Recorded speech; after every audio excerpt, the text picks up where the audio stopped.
Hello, कैसे हो आप सब लोग। उम्मीद करती हूँ आप सब लोग अच्छे होंगे। आज के वीडियो में हम स्टार्ट करेंगे क्लास 8 का lesson number 17 stars and the solar system के बारे में हम बात करेंगे। ठीक है। अभी हम आज इस टॉपिक को क्या करेंगे, स्टार्ट करने वाले हैं। आप पहले एक बात बताइए, आप कभी किसी गांव में गए हैं? ठीक है। और जो शहरों में रहते हैं उनको तो पता ही होगा।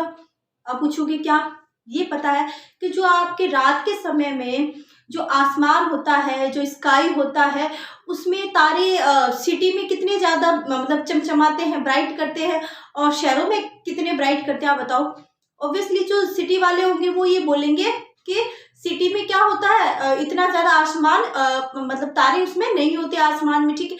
वहीं पे जो गांव में जो रह रहे हैं या गांव में जो कभी वन नाइट स्टैंड करके आ रहे हैं, मतलब कहीं पे भी वहां पे रह के आ रहे हैं, तो उनको पता है कि रात के समय में गांव में बहुत ज्यादा आसमान में क्या होते हैं, स्टार्स होते हैं। वहीं पे शहरों में जो आसमान में जो स्टार्स होते हैं वो इतने ज्यादा नहीं होते। ऐसा क्यों होता है, इतना डिफरेंस क्यों है कि भाई है तो एक ही मतलब पृथ्वी तो पूरी एक ही है, बट इतना डिफरेंस कैसे कि गांव में जाने पे आसमान में इतने सारे हमें स्टार्स मिल रहे हैं और इतना ज्यादा आसमान एकदम चमकीला चमकीला सा दिख रहा है। ठीक है। वहीं पर हम है ना शहरों में देखते हैं कि भाई वहां पे हमें स्टार्स नहीं दिख रहे, कुछ इक्का दुक्का गिना चुना दिख जाता है, अदरवाइज इतने ज्यादा स्टार्स हमें वहां पे नहीं दिखते। ऐसा क्यों होता है, हमें क्यों नहीं दिखता शहरों में वही, बल्कि गांव में इतना ज्यादा स्टार्स ऐसे चमकते हुए क्यों दिखते हैं? देखो बच्चों, होता क्या है कि शहरों में क्या होती है, बहुत ज्यादा, पहली बात तो बहुत पोल्यूशन होता है। उसके अलावा क्या होता है, बहुत डस्ट होती है वहां पे। ठीक है ना, डस्ट होती है, पोल्यूशन होता है। ठीक है। और भी बहुत प्रकार के क्या आ जाते हैं यहाँ पे, एलिमेंट्स आ जाते हैं। ठीक है। जिसके कारण क्या होता है कि है ना, मतलब आसमान क्या होता है, क्लियर नहीं हो पाता, क्योंकि वहां पे बहुत ज्यादा धूल मिट्टी, ठीक है, जमी हुई होती है। ठीक है। आसमान ऊपर की तरफ, जिससे क्या होता है कि वो आसमान क्या होता है, इतना स्काई क्या होता है, क्लियर नहीं होता, क्लियर नहीं होता। तो हमें जो स्टार से जो रोशनी आ रही है ना, वो हमारी आंखों में पड़ ही नहीं पाती, क्योंकि क्या है क्या ना, वो जो धूल मिट्टी के कारण वो परत बन गई है ना, वो परत क्या है, उस परत से हमें आगे जो लाइट आ रही है वो विजिबल ही नहीं हो रही। बात समझ गए। वहीं पर गांव में क्या होती है कि गांव में ना कोई इतना ज्यादा पोल्यूशन होता है। ठीक है। और मतलब इतना ज्यादा डस्ट मिट्टी भी नहीं होता। ठीक है।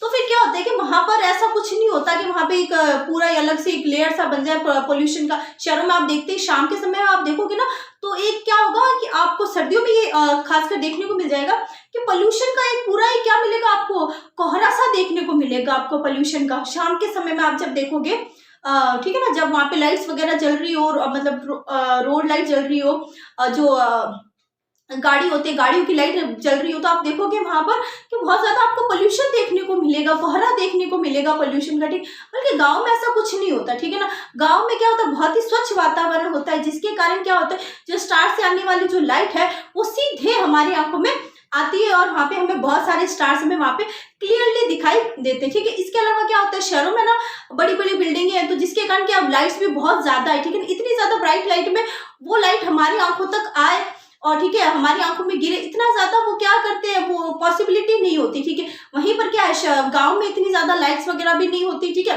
जिसके कारण हमें वो छोटी सी भी लाइट जो आ रही होती वो हमें इतनी क्लियरली और इतनी साफ दिखाई देती है। बात समझ आ गई। यह डिफरेंस होता है कि गाँव में जो आसमान है वो इतना क्लियर दिखाई देता है, जबकि जो शहरों में जो आसमान है वो इतना ज्यादा क्लियर नहीं दिखाई देता, तो उसमें स्टार्स नहीं दिखाई देते। ठीक है।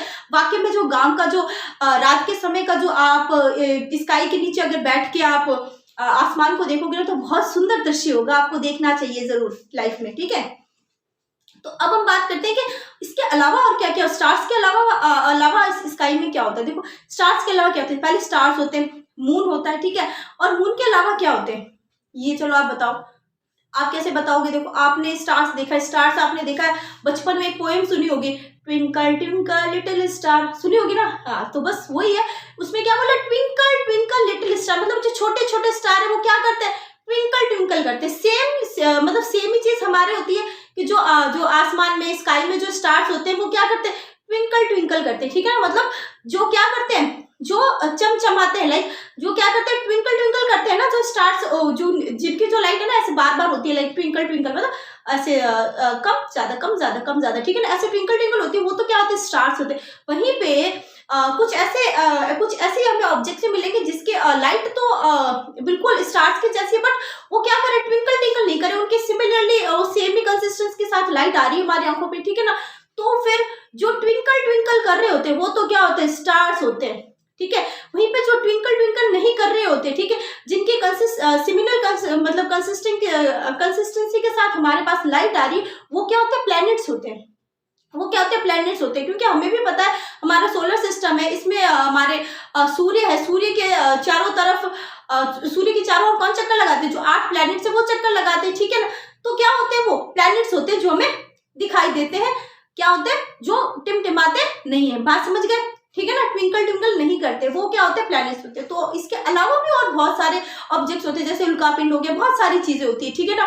तो फिर क्या बोलते हैं कि भाई देखो आसमान में क्या होता है, देखो एक तो स्टार हो गया, मून हो गया, ठीक है। इसके अलावा हमने प्लैनेट्स देख लिए। अब आप इसमें कोई कंफ्यूज हो गए क्या, प्लैनेट्स की पहचान करनी कैसे करोगे और जो स्टार्स है उनकी पहचान कैसे करोगे, ठीक है। तो आप अगर आपसे कोई पूछे कि बच्चों बताओ आसमान में जो ये दो जो चमकते हुए जो तारे हमें आपको दिखाई दे रहे हैं, उसमें से बताओ प्लेनेट कौन सा और स्टार कौन सा है। तो आप बता सकते हो कि जो ट्विंकल ट्विंकल नहीं कर रहा होगा वो तो प्लेनेट है, और जो ट्विंकल ट्विंकल कर रहा होगा वो तो क्या, स्टार है। बात समझ आ गई, ठीक है। तो हमने देखा मून है, स्टार्स है और प्लैनेट्स, और इसके अलावा भी बहुत सारे ऑब्जेक्ट्स होते हैं, ठीक है ना।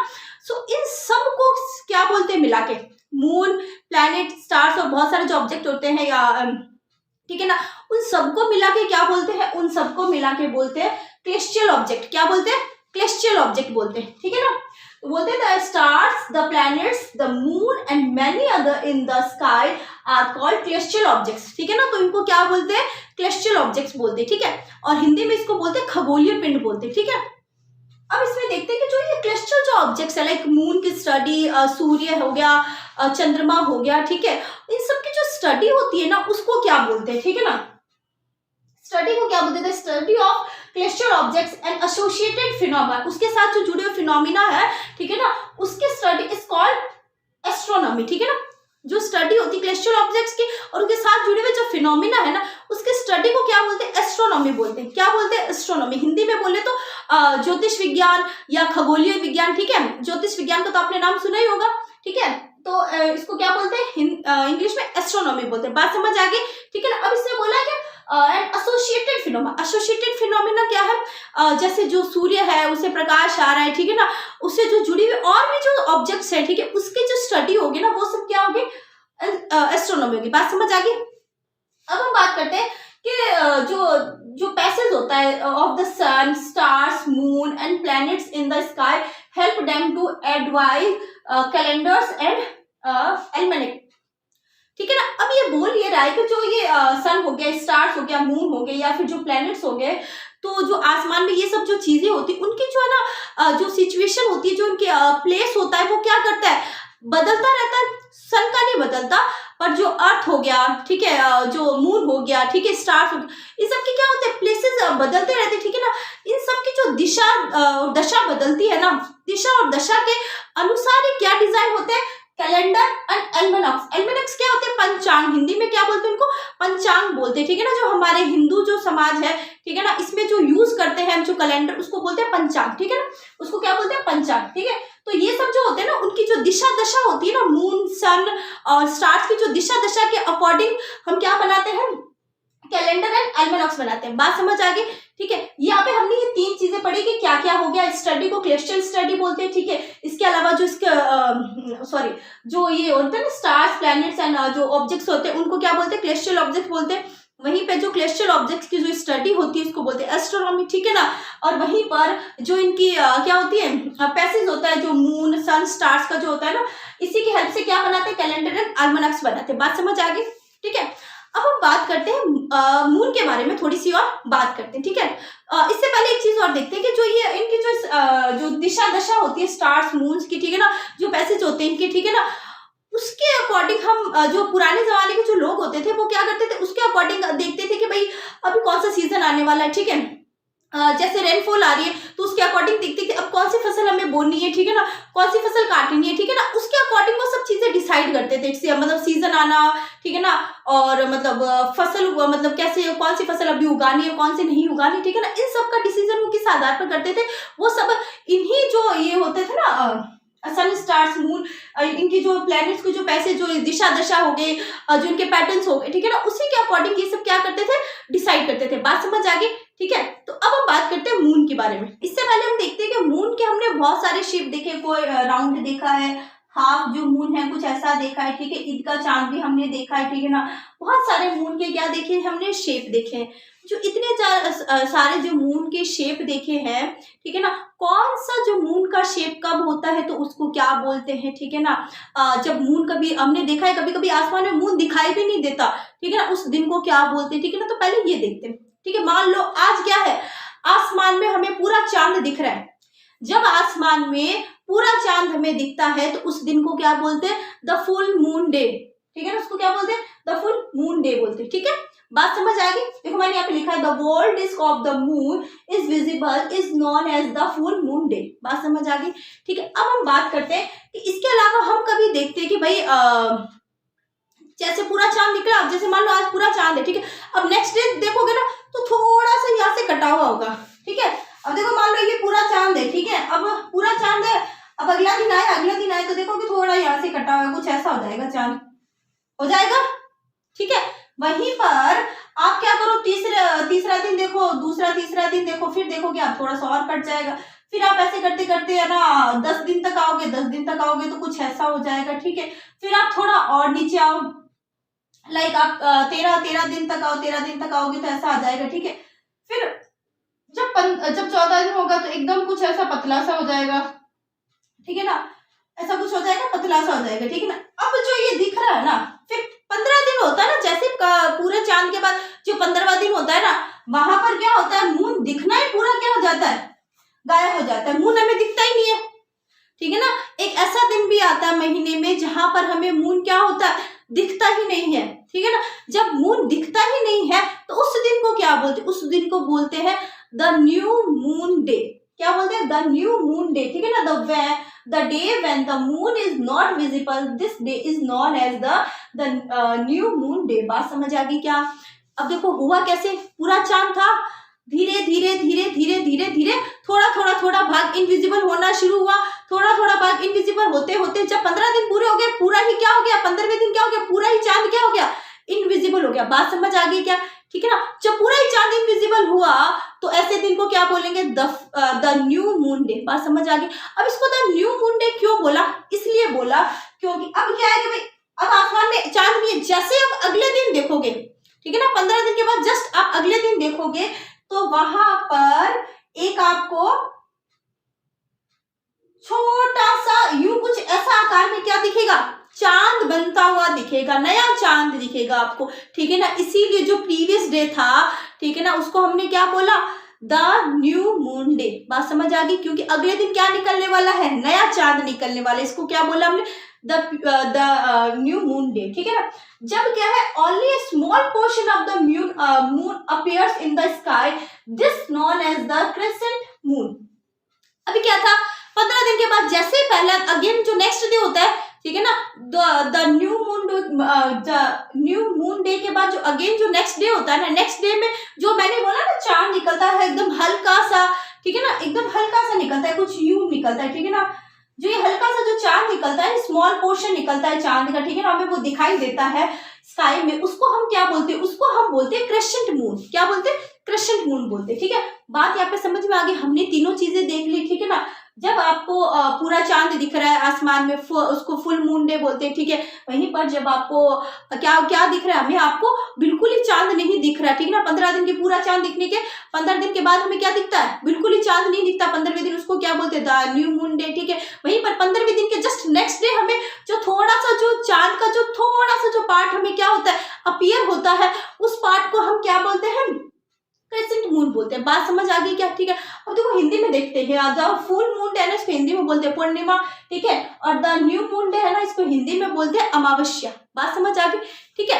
अब जो ये फेज होता है, लाइक फेज कितने दिन का होता है, देखो फुल मून डे से 15 दिन के बाद मून एकदम गायब, ठीक है ना, मून विजिबल नहीं होगा, ठीक है। वहीं पे 15वें दिन से जस्ट अगले दिन मून धीरे धीरे धीरे धीरे क्या होता है, दिखना क्या हो जाता है, वापस शुरू हो जाता है। पहले इतना हुआ, पहले जो पहला दिन था ना, जो द न्यू मून डे के बाद जो पहला दिन था तब इतना था, अब इसके दूसरे दिन देखोगे थोड़ा सा और बढ़ेगा, ठीक है ना।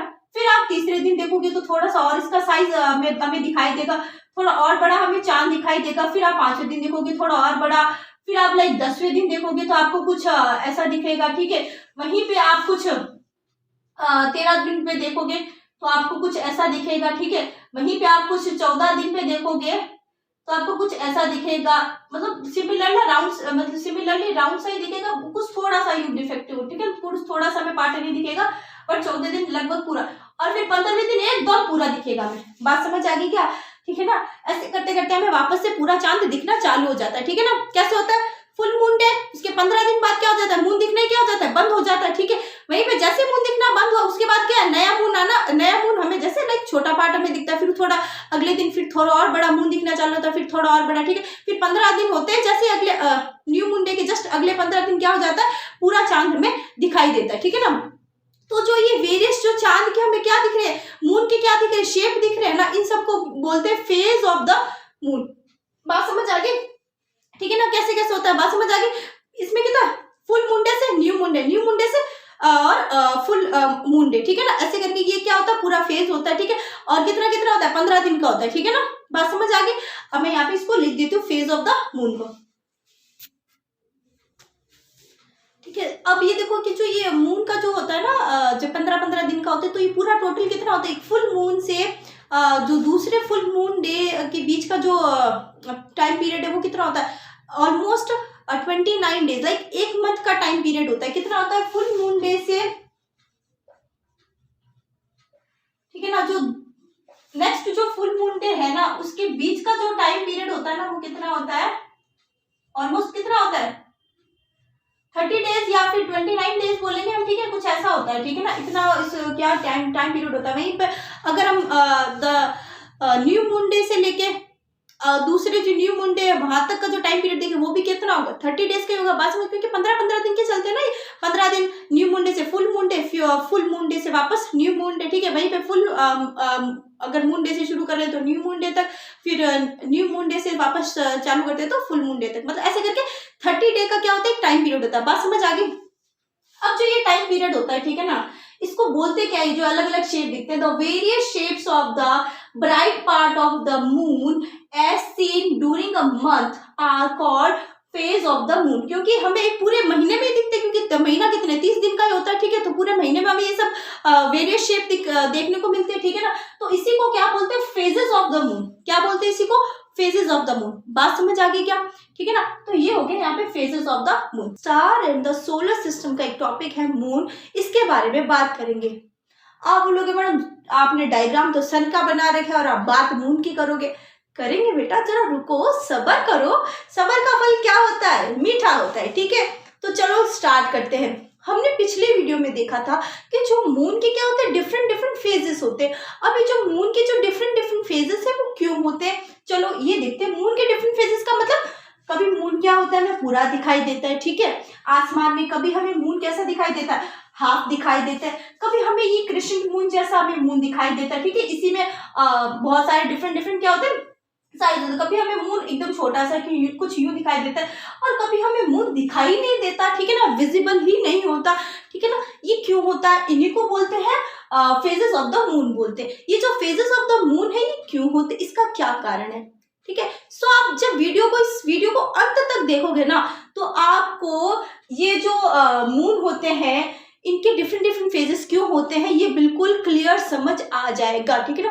वीडियो को आपको क्या देखना क्या पड़ेगा, पूरा आपको अंत तक देखोगे तो आपको कोई और वीडियो देखने की जरूरत ही नहीं पड़ेगी इस टॉपिक से रिलेटेड। बात समझ आ गई क्या, चलो अब स्टार्ट करते हैं। अच्छा, पहले एक बात हम देखते हैं कि जो ये ऑब्जेक्ट होते हैं जो कुछ ब्राइट होते हैं, ठीक है, जिनकी खुद की क्या होती है, रोशनी होती है। कुछ ऑब्जेक्ट ऐसे होते हैं जिनकी खुद की रोशनी नहीं होती, लाइक हम ह्यूमन बींग्स, नॉर्मल एग्जाम्पल ले तो ह्यूमन बींग्स होते हैं, उसकी खुद की क्या होती है, लाइट होती है क्या, वो खुद ब्राइट करते हैं क्या, ठीक है ना। और जैसे सन हो गया, उसकी खुद की क्या होती है, लाइट होती है, ठीक है ना। तो ऐसे में जिनकी खुद की लाइट होती है वो क्या हो गए, एक तरह के ऑब्जेक्ट हो गए। वहीं पे ऐसे में जिनकी खुद की लाइट नहीं होती वो हो गए दूसरी तरह के ऑब्जेक्ट हो गए, ठीक है। तो जिनकी खुद की लाइट होती है ना उनको बोलते हैं ल्यूमिनस ऑब्जेक्ट। क्या बोलते हैं, ल्यूमिनस ऑब्जेक्ट। वो ऑब्जेक्ट जिनकी खुद की क्या होती है, लाइट होती है, वो होते हैं ल्यूमिनस ऑब्जेक्ट। वहीं पे जिनकी खुद की लाइट नहीं होती वो होते हैं नॉन ल्यूमिनस ऑब्जेक्ट। क्या होते हैं वो, नॉन ल्यूमिनस ऑब्जेक्ट। ठीक है, ये जो नॉन ल्यूमिनस ऑब्जेक्ट है इसको बोलते हैं, इसको इसके अलावा इल्यूमिनेटेड ऑब्जेक्ट भी बोल सकते हैं। ठीक है ना, इसको हम और क्या बोल सकते हैं, इसको हम इल्यूमिनेटेड ऑब्जेक्ट भी इसको क्या कर सकते हैं, बोल सकते हैं। बात समझ आ गई क्या? ठीक है, अब हम बोलते हैं पहले ल्यूमिनस ऑब्जेक्ट कौन से होते हैं, मैंने अभी आपको एक्सप्लेन किया। जो सन होता है, ठीक है, जो सूर्य है ना, उसकी क्या होती है, उसके पास उसकी खुद की लाइट है। ठीक है ना, इसलिए सन कैसा है, ल्यूमिनस ऑब्जेक्ट है। वहीं पे जो स्टार्स होते हैं ना, स्टार्स जो आपको आसमान में बहुत सारे स्टार्स दिखाई देते हैं रात के समय में, उनके पास भी क्या होती है, उनकी खुद की क्या होती है, लाइट होती है। ठीक है, इसलिए स्टार्स भी क्या होते हैं, ल्यूमिनस ऑब्जेक्ट होते हैं। वहीं पे आपके घरों में जो ट्यूबलाइट, एलईडी बल्ब, ठीक है, जो भी ये होता है ना, एलईडी बल्ब, ट्यूबलाइट, इनके पास भी इनकी खुद की क्या होती है, लाइट होती है, जिसके कारण इनको क्या बोलते हैं, ल्यूमिनस ऑब्जेक्ट बोलते हैं। बात समझ आ गई क्या? अब हम बात करते हैं इल्यूमिनेटेड ऑब्जेक्ट की, वो ऑब्जेक्ट जिनके पास जिनकी खुद की लाइट नहीं होती। अब एग्जांपल लेते हैं ह्यूमन का। ह्यूमन के पास क्या होती है, उसकी खुद की लाइट होती है। लाइक मेरे पास मेरी खुद की लाइट है क्या? नहीं है मेरे पास मेरी खुद की लाइट, बट फिर भी मैं दिख कैसे रही हूँ, मैं दिख रही हूँ क्योंकि मेरे पे जो आर्टिफिशियल लाइट है, लाइक एलईडी बल्ब या ट्यूब लाइट, उसकी लाइट मेरे ऊपर गिर रही है। मेरे ऊपर गिरने से क्या हो रही है, वो रिफ्लेक्ट होके आपकी आंखों में गिर रही है। ठीक है, रिफ्लेक्ट होके क्या कर रही है, आपकी आंखों में गिर रही है, जिससे मैं आपको क्लियरली वहां पे दिखाई दे रही हूँ। ठीक है ना, बात समझ गए क्या? वो ऑब्जेक्ट जिनकी खुद की लाइट नहीं, इल्यूमिनेटेड या नॉन ल्यूमिनस ऑब्जेक्ट हो गए। ठीक है, मैं आपको इसलिए दिख रही हूँ क्योंकि मेरे ऊपर लाइट गिर के रिफ्लेक्ट होके आपकी आंखों पर गिर रही है, जिससे मैं आपको दिखाई दे रही हूँ। बात समझ आ गई क्या? ठीक है, तो मैं कैसी होगी, एक इल्यूमिनेटेड या फिर नॉन ल्यूमिनस ऑब्जेक्ट होगी, क्योंकि मेरे पास मेरी खुद की लाइट नहीं। वो ऑब्जेक्ट, जितने भी दुनिया में जो ऑब्जेक्ट है जिनके पास जिनकी खुद की लाइट नहीं है, वो नॉन ल्यूमिनस ऑब्जेक्ट या इल्यूमिनेटेड ऑब्जेक्ट हो गए। वहीं पे जिनके पास जिनकी खुद की लाइट है, वो हो गया ल्यूमिनस ऑब्जेक्ट। यहाँ पे क्लियर हो गया, एकदम क्लियर। अब हम देखते हैं कि जो मून होता है, हमने देख लिया सन के पास सन की खुद की लाइट है तो वो ल्यूमिनस ऑब्जेक्ट। वहीं पे जो स्टार्स होते हैं, स्टार के पास उनकी खुद की लाइट, इसलिए ल्यूमिनस ऑब्जेक्ट। अब हम बात करते हैं मून। मून के पास क्या खुद की लाइट होती है? आप बोलोगे मैडम हाँ, मून चमकता है, मून हमें दिखाई देता है, उसके पास उसकी खुद की लाइट होती है। नहीं, उसके पास उसकी खुद की लाइट नहीं होती है। तो आप बोलोगे इसका मतलब क्या वो किसी और की लाइट से चमकता है? बिल्कुल सही बात है, वो किसी और की लाइट से चमकता है। आप पूछोगे किसकी लाइट से? वो चमकता है सूर्य के प्रकाश से। सूर्य के प्रकाश से वो चमकता। अब आप बोलोगे मैडम कैसे? कैसे? कुछ ऐसे। सूर्य क्या है, इससे क्या निकलती है, प्रकाश किरणें निकलती है। ठीक है ना, लाइट रेज निकलती है।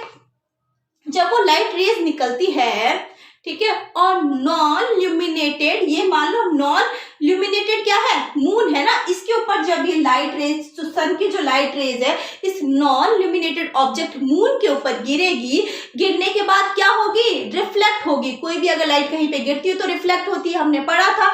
ठीक है ना, तो यहाँ पे क्या होगी, गिरने के बाद क्या होगी, रिफ्लेक्ट होगी। रिफ्लेक्ट होके हमारी आंखों पे आएगी, रिफ्लेक्ट होके हमारी आंखों में गिरेगी, जिससे हमें मून क्या साफ दिखाई दे रहा है ना, मून।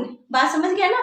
ठीक है ना, तो ऐसा ही होता है, जो मून है वो सूर्य के प्रकाश से हमको दिखाई देता है। ठीक है ना, सूर्य का प्रकाश है, जो सन का जो लाइट है वो मून के ऊपर गिरता है, वहां से रिफ्लेक्ट होके हमारी आंखों पर गिरता है। ठीक है, जिससे हमें मून एकदम साफ साफ दिखाई देता है। बात समझ आ गई क्या? ठीक है, चलो अब हम बात करते हैं कि अच्छा चलो ये तो हमें समझ आ गई भाई, रिफ्लेक्ट होके आता है और हमें मून दिखाई देता है। अब आप ये बताइए हमें जरा कि ये जो मून है इसके डिफरेंट डिफरेंट फेजेस क्यों होते हैं, क्योंकि हमारा मेन टॉपिक तो यही था। ठीक है, चलो स्टार्ट करते हैं। अब मैं क्या करती हूँ, मैं बन जाती हूँ अर्थ, मेरा जो हैंड है वो बन जाएगा मून, और ये हमारा बड़ा सा सन। ठीक है ना, जिसके पास खुद की क्या है, लाइट है, ल्यूमिनस ऑब्जेक्ट, ये हमारा हो गया सन। ठीक है, अब मैं बन गई अर्थ, ये हाथ हमारा बन गया, क्या बन गया, मून। ठीक है, अब मून बन गया।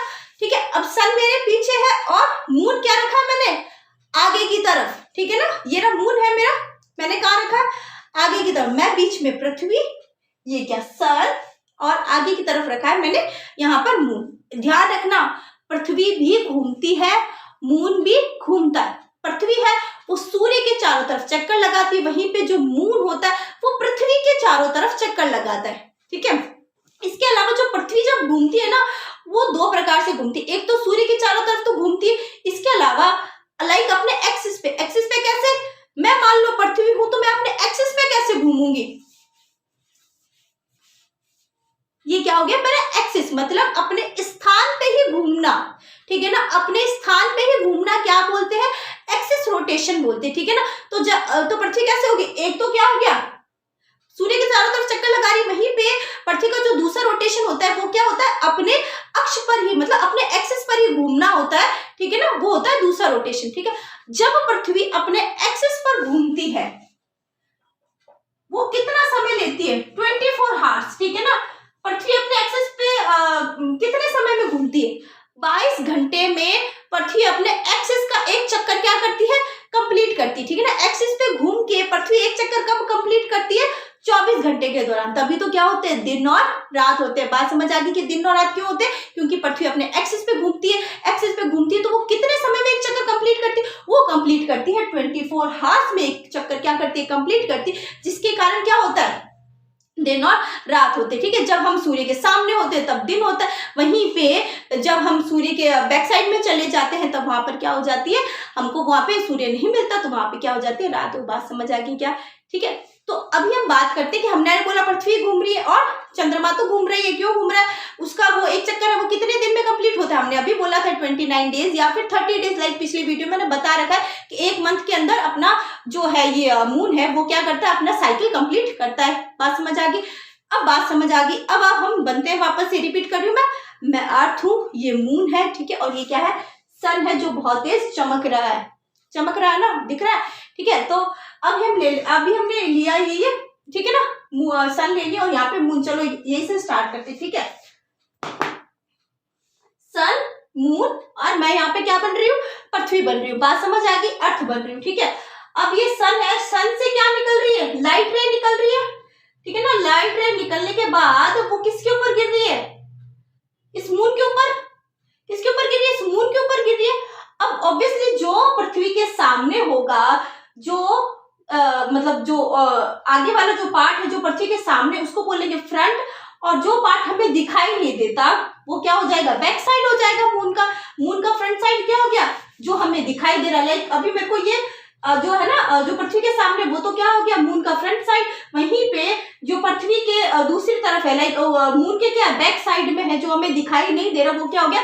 बैक साइड हो गया। बात समझ आ गई? अब सन है, सन से क्या निकल रही है? लाइट रे निकल रही है। लाइट रे निकलने के बाद गिर कहाँ पे रही है?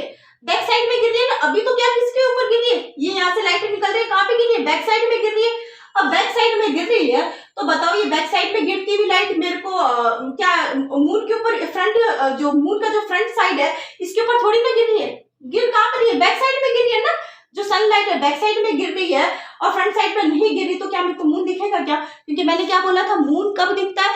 क्या होता है? लाइट रिफ्लेक्ट होकर हमारी आंखों के ऊपर पड़ती है। पर ये तो बैक साइड में, और बैक साइड हमें दिखाई नहीं देता पृथ्वी के ऊपर। हमें मून का बैक साइड कभी दिखाई नहीं देता। हमें क्या दिखता है? मून का सिर्फ फ्रंट साइड दिखाई देता है। अब फ्रंट साइड दिखाई देता, फ्रंट साइड के ऊपर तो लाइट गिरी नहीं, तो हमें वहां पर मून दिखाई नहीं, ठीक है ना। मून हमें क्या हो गया? दिखाई नहीं। ये कंडीशन कब थी? जब सूर्य के एकदम सामने, सूर्य के एकदम सामने क्या था? चंद्रमा था, तब ये कंडीशन थी। बैक साइड के ऊपर लाइट गिरी और फ्रंट साइड के ऊपर लाइट नहीं गिरी, तो वहां पर हमें पृथ्वी के ऊपर जो हमें क्या दिखता है? पृथ्वी के ऊपर फ्रंट साइड दिखता है और फ्रंट साइड के ऊपर लाइट नहीं गिरी, तो हमें वहां पर मून है वहां पर दिखाई नहीं दिया। तो वो दिन कौन सा हो गया? अ न्यू मून डे, ठीक है ना। वो दिन कौन सा हो गया? द न्यू मून डे हो गया, ठीक है। अब क्या हो गया? अब अगला दिन आया, वो कंटिन्यूसली चक्कर निकाल रहा है, पृथ्वी भी चक्कर निकाल रही है, ठीक है। अगला दिन आया तो मून क्या हुआ? थोड़ा सा कुछ ऐसा हुआ, ठीक है ना। थोड़ा सा इसमें क्या किया? वो ये घूमता, ऐसे घूमता ना यूं, ठीक है। अब थोड़ा सा टिल्ट किया तो ये वाला भाग है ना, फ्रंट वाला, फ्रंट वाले इस वाले भाग के ऊपर देखो सन से क्या गिर रही है? इसके ऊपर लाइट गिरेगी, गिर रही है ना लाइट। तो जिस भाग के ऊपर लाइट गिर रही है ना मून के, जिस भाग के ऊपर क्या गिर रही है? लाइट गिर रही है ना मून के, वो भाग हमें दिखाई देगा, ठीक है ना। न्यू मून के बाद हमें क्या दिखाई? क्रेसेंट मून दिखता है, दिखाई देता है। कुछ ऐसा मून दिखाई देता है। वो क्यों दिखाई देता है? क्योंकि मून के क्या होता है? बहुत थोड़े से पार्ट के ऊपर क्या गिरती है? लाइट गिरती है, जिससे वो हमें मून दिखाई देता है। बात समझ आती है, ठीक है। फिर सेकंड डे देखते हैं तो थोड़ा सा और मून के पार्ट के ऊपर लाइट गिरती है और वो हमें दिखाई देता है। फिर थर्ड जो डे होता है फिर थोड़ा सा और, फिर फिफ्थ, फिर 6th 7th 8th 9th 10th, ऐसे करते करते करते करते एकदम क्या हो जाता है? जो फ्रंट साइड है ना, मून का जो फ्रंट साइड है वो ऐसे करते करते 15वें दिन कहाँ आ जाता है, एकदम सन के क्या आ जाता है, सामने आ जाता है। क्या आ जाता है, फ्रंट साइड क्या आ जाता है, सन के एकदम सामने आता है। जैसे फ्रंट साइड सन के सामने आया, सन से जो लाइट रे निकली वो किसके ऊपर गिरी, मून के ऊपर गिरी, नहीं गिरी, मून के फ्रंट साइड, ये फ्रंट साइड है ना, ठीक है ना, इस फ्रंट साइड के ऊपर गिरी क्या नहीं गिरी, इस फ्रंट साइड के ऊपर जब मून जो सन की लाइट इस फ्रंट साइड के ऊपर गिरी तो लाइट रिफ्लेक्ट होके कहाँ पे गिरेगी, हमारी आंखों पे गिरेगी। जब क्या है, सन और जो मून है वो एकदम आमने सामने और बीच में पृथ्वी है ये, ठीक है, एकदम क्या गिरी, उसके ऊपर गिरी फ्रंट साइड के ऊपर, तो रिफ्लेक्ट होके हमारी आंखों पे गिरी, तो हमें कौन सा दिन दिखा, अ फुल मून डे। हमें क्या दिखा, अ फुल मून डे। वहां पर हमें कौन सा दिन दिखा, जहां पर क्या है, चंद्रमा पूरा है पृथ्वी पर। उस दिन क्या होगा, पृथ्वी पर चंद्रमा पूरा होगा जब फ्रंट साइड के ऊपर क्या गिरेगी, जो है ना सन है ना, उसकी लाइट गिरेगी तो रिफ्लेक्ट होके हमारी आंखों के ऊपर गिरेगी, जब क्या हो, एकदम आमने सामने, ठीक है ना। तो फिर हमें वहां पे पूरा चांद दिखाई देगा। बात समझ आ गई। फिर हम यहाँ पे चलते हैं, थोड़ा सा यहाँ पे चलते हैं, तो अब देखो ये वाला जो साइड है ना, ये वाला साइड क्या हो गया, थोड़ा सा इस तरफ आ गया। अब देखो यहाँ पर, ये देखो ये सूर्य है, ठीक है, ये सूर्य से क्या हो रही है, लाइट आ रही है। लाइट यहाँ तक इतने पार्ट तक दिख रही है हमें, देखो इतने पार्ट तक गिर रही है यहाँ पे लाइट, तो जितने पार्ट तक लाइट गिर रही है उतने पार्ट तक ही हमें दिखाई देगी। बात समझ आ गई, ठीक है। वहीं पे थोड़ा सा और हुआ, यूं होते फिर हमें थोड़े इतने पार्ट तक, फिर वापस से आगे दिन निकलते गए ऐसे करते करते फिर अगले 15 दिन पे क्या, फिर अगले 15 दिन पे जो बैक साइड है ना, किसका, मून का जो बैक साइड है वो किसके सामने आ गया, वो सूर्य के सामने आ गया। मून का बैक साइड सूर्य के सामने आ गया, तो लाइट तो किसके ऊपर पड़ रही है, बैक साइड के ऊपर। फ्रंट साइड के ऊपर लाइट ही नहीं गिर रही, लाइट नहीं गिर रही तो हमें कुछ भी दिखाई नहीं देगा, तो वो दिन क्या हो जाएगा, वापस अ न्यू मून डे। तो ऐसे करते करते कितने दिन का चक्कर हुआ, न्यू मून डे से फुल मून डे 15 दिन, फुल मून डे से वापस न्यू मून डे कितना हो गया, फिर 15 दिन, लाइक 30 दिन। बात समझ आ गई। तभी तो हमें ये मून के डिफरेंट डिफरेंट फेजेस दिखते हैं। बात समझ आ गई। कब हमें पूरा चांद दिखता है, कब हमें चांद नहीं दिखता, ठीक है ना। अभी आपको कभी भी पूरा चांद दिखेगा तो आप क्या सोचोगे कि क्या मून का जो फ्रंट साइड है वो क्या है, सूर्य के सामने है, ठीक है ना। क्या है वो, कुछ ऐसे आप ऐसे खड़े हो जाओ सूर्य के एकदम सामने है, जिससे हमें क्या दिख रहा है, पूरा का पूरा मून दिख रहा है। बात समझ आ गई, ठीक है ना। तो ये सिर्फ सिंपल सी इतनी ही बात है कि जहां तक, ठीक है ना, मून के जिस पार्ट पर, जितने पार्ट पर लाइट गिरती है उतने ही पार्ट पर लाइट गिर के रिफ्लेक्ट होके हमारी आंखों पे गिरती है ना, तो उतना ही पार्ट दिखता है हमें, ठीक है ना। जितने पार्ट पर लाइट गिरती है, ठीक है ना, वहां से रिफ्लेक्ट होके वही उतना ही पार्ट हमें दिखाई देता है, ठीक है ना, जितने पार्ट पर लाइट दिखती है। बात समझ आ गई क्या, यही पूरी कहानी। इसकी वजह से हमें क्या दिखते हैं, फेजेस ऑफ मून दिखाई देते हैं, ठीक है। तो इसको मैं यहाँ पे राइट डाउन कर देती हूँ। तो यहाँ पे मैंने लिखा है, देखो, we see the moon because the sunlight falling on it gets reflected towards us, ठीक है। We therefore see only that part of the moon from which the light of the sun is reflected towards us. बात समझ आ गई क्या, ठीक है ना। हम वही पार्ट देखते हैं जो जहां पर क्या होती है, सनलाइट गिरती है, ठीक है, और गिर के क्या होती है, रिफ्लेक्ट होके हमारे तक आती है, हम सिर्फ वही पार्ट देखते हैं, ठीक है। अभी हम जो मैंने आपको जो इतने फेजेस मैंने पूरा जो घूम के चक्कर लगा के आपको बताया था वो यहाँ पे डायग्राम बना देती हूँ, तो आपको और अच्छे से आपको समझ आए, ठीक है। ये हो गया, हमने मून का पूरा क्या बता दिया, पोजीशन बता दिया। अब यहाँ पे देखते हैं, यहाँ पे सन है, ये क्या है, ये अर्थ है, ठीक है, ये सब क्या है, मून है, ठीक है, और ये भी क्या है, मून के डिफरेंट डिफरेंट क्या बना रखे हमने, शेप बना रखे, ठीक है। अब क्या है, सन किसके ऊपर गिरता है, जो सन है, सन की जो रेज है वो किसके ऊपर गिरेगी, मून के ऊपर गिरेगी। मून के ऊपर गिरने के बाद रिफ्लेक्ट करके हमारी आंखों पे गिरती है, जिससे हमें मून के फेजेस दिखाई देते, ठीक है।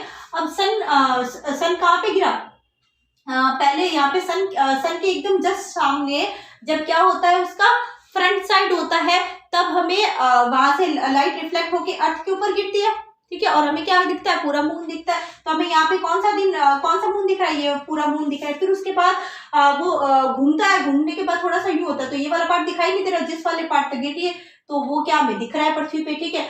उसके बाद हमें आधे पार्ट पे तो होता है कि भाई आधे पार्ट तक तो वो लाइट गिरती है सन की, और आधे पार्ट पर नहीं गिरती, तो आधे पार्ट पर गिरती है तो हमें अर्थ के ऊपर कैसा दिखता है, आधा मून दिखता है। वहीं पे थोड़े से पार्ट पे यहाँ पे लाइट गिर रही है, तो हमें कैसा दिख रहा है, थोड़ा सा पार्ट ही दिख रहा है जिस पार्ट के ऊपर लाइट गिरी। वहीं पे अब सीधा क्या हो गया, न्यू हो गया, मतलब फ्रंट साइड क्या हो गया, सामने आ गया एकदम, ठीक है। अब सामने, अब यहाँ पे क्या है, जो बैक साइड है वो क्या आ गया, सन के सामने। जैसे बैक साइड सन के सामने आया तो बैक साइड के ऊपर गिरेगा, और बैक साइड हमें पृथ्वी के ऊपर दिखाई नहीं देता मून का, ठीक है ना। और फ्रंट साइड के ऊपर कुछ भी वो लाइट गिर नहीं रही, तो फ्रंट साइड हमें क्या, फिर वहां पे मून क्या होगा, हमें दिखेगा नहीं, दिखेगा नहीं, तो इसलिए वहां पे क्या बना दिया, काला काला बना दिया, लाइक मून हमें वहां पर नहीं दिख रहा है, ठीक है। वहीं पे अगले दिन क्या होता है, मून क्या होता है, थोड़ा सा घूमता है, तो हमें वहां पे जिस पार्ट तक लाइट पहुंचती है वो पार्ट हमें दिखाई दे रहा है। फिर सिमिलरली आगे देखते हैं कि ना, आधे पार्ट तक लाइट पहुंचती है तो आधा पार्ट हमें दिखाई दे रहा है, वहीं पर जहां तक लाइट पहुंचती है वो पार्ट हमें दिखाई देता है। फिर वापस से क्या आ जाता है,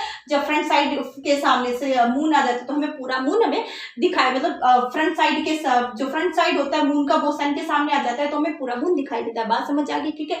यहाँ पर ये हमने मून को बता रखा है, ठीक है ना, कि भाई अर्थ के सामने क्या होता है, और मून कुछ ऐसे टिल्ट करता है, ठीक लाइक है ना, ये पूरा मून है, ठीक है, ये पूरा मून है, ये कुछ फिर यहाँ पे ऐसे किया, फिर ऐसे ऐसे ऐसे करते पूरा आया, ठीक है, फिर ऐसे ऐसे करते ये पूरा ऐसे मून घूम रहा है, ठीक है ना, वो यहाँ पे मैंने दिखा रखा है। बात समझ आ गई क्या, ठीक है।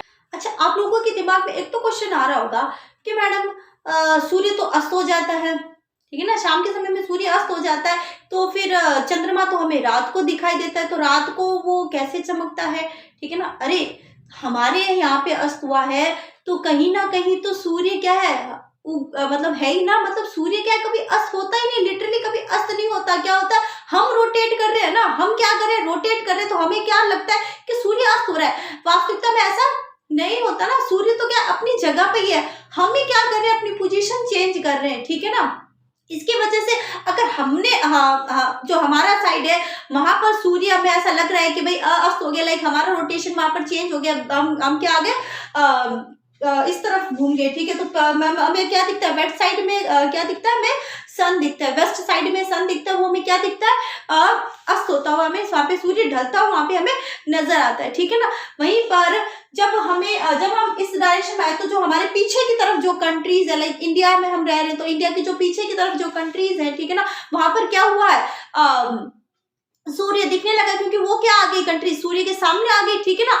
अब घूमता ऐसे रहा है ना, ये देखो ये पार्ट हो गया, और फिर ऐसे पार्ट, ये वाला पार्ट कहाँ पे आ गया, सामने आ गया ना सूर्य के, ठीक है ना। तो ये वाले पार्ट में, और हमारा जो पार्ट है वो इस तरफ आ गया, तो इस वाले पार्ट में अभी क्या है, सूर्य वहां पे नहीं पहुंच रहा, तो फिर वहां पे क्या होगी, रात होगी, ठीक है। बात समझ आ गई, ठीक है।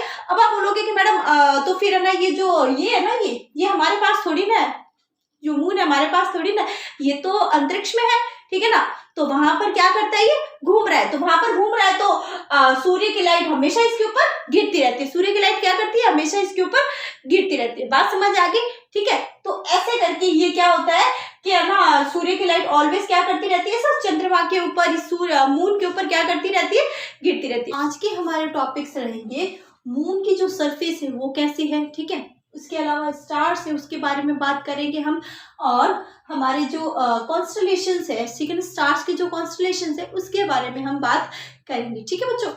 सो आज के टॉपिक बड़े इंटरेस्टिंग है, ठीक है, तो पढ़ने में और भी मजा आएगा। चलो स्टार्ट करते हैं।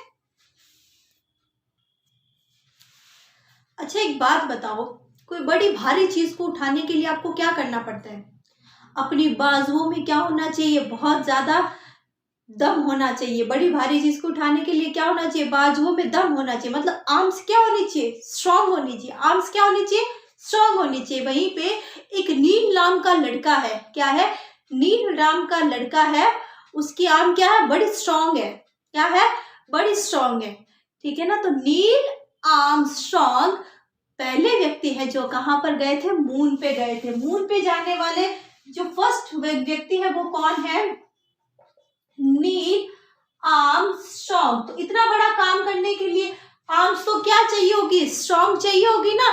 तो इन्होंने क्या रखा, मून के ऊपर अपना पहला कदम रखा, मून के ऊपर जाने वाले पहले व्यक्ति थे।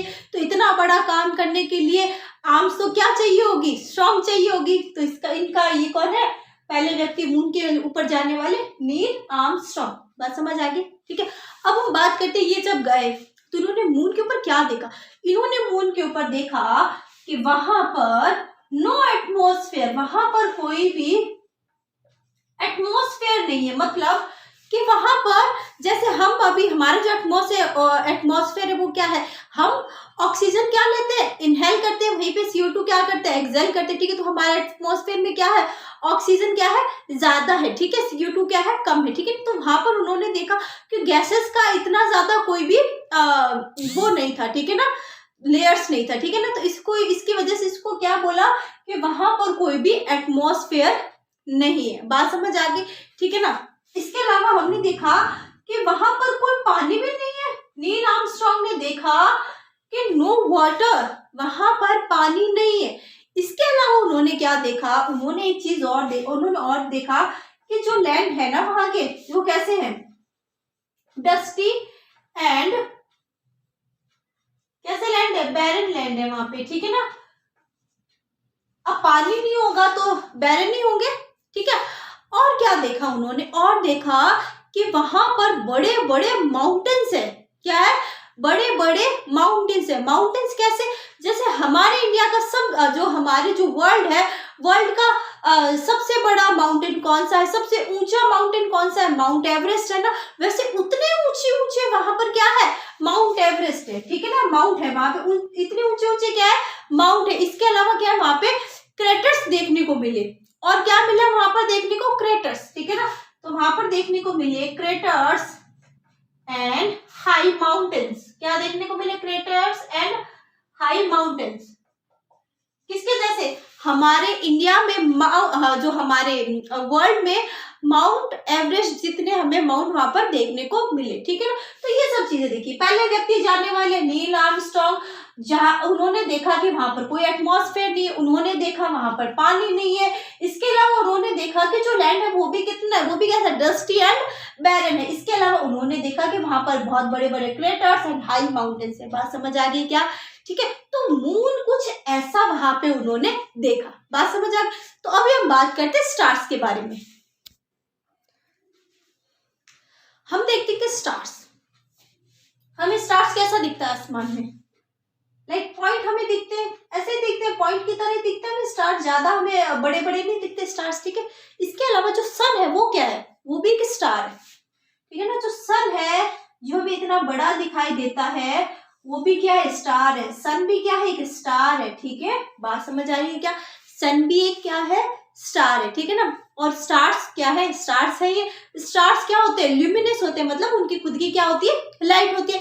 सन क्या है, सन एक स्टार है, तो सन भी क्या है, ल्यूमिनस है, उसकी खुद की क्या है, लाइट है, ठीक है। बात समझ आ गई। अब यहाँ पे आप बोलोगे मैडम स्टार्स तो क्या हमें पॉइंट की तरह दिखते हैं, वहीं पे सन तो हमें इतना बड़ा दिखाई देता है, ठीक है ना। तो इतना डिफरेंस कैसे साइज में, देखो बेटा, अब जो पहले मैं बताती हूँ, अर्थ से लेके जो सन है ना, इसके बीच का डिस्टेंस कितना है,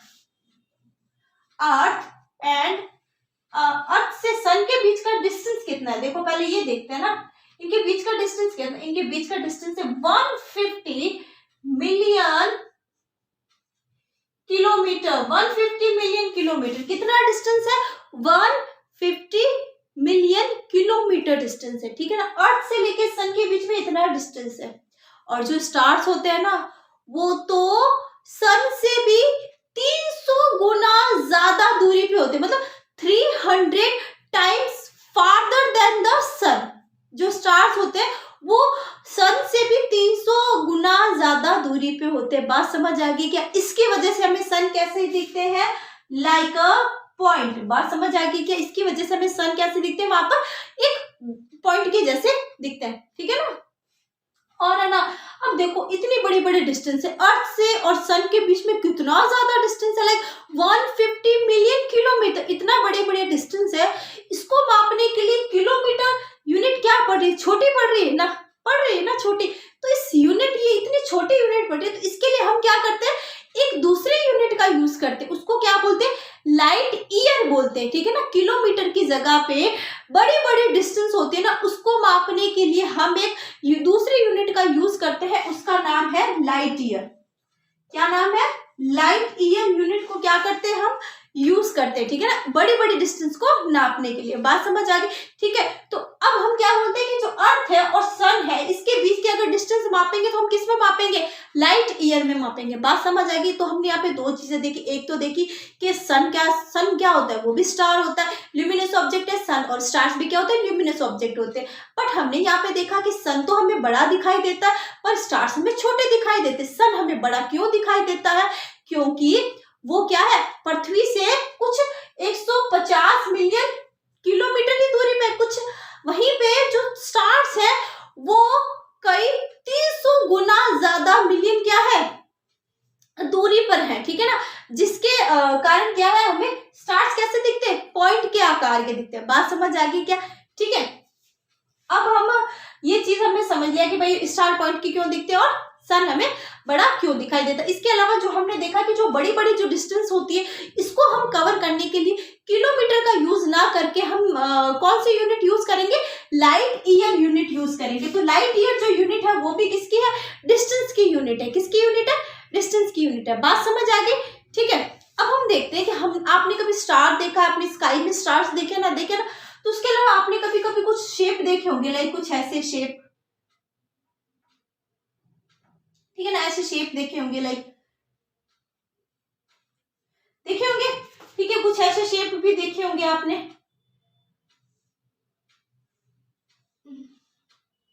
आपने डिफरेंट डिफरेंट काइंड के क्या देखे होंगे, अब वहां पे शेप देखे होंगे, ठीक है ना, आपने,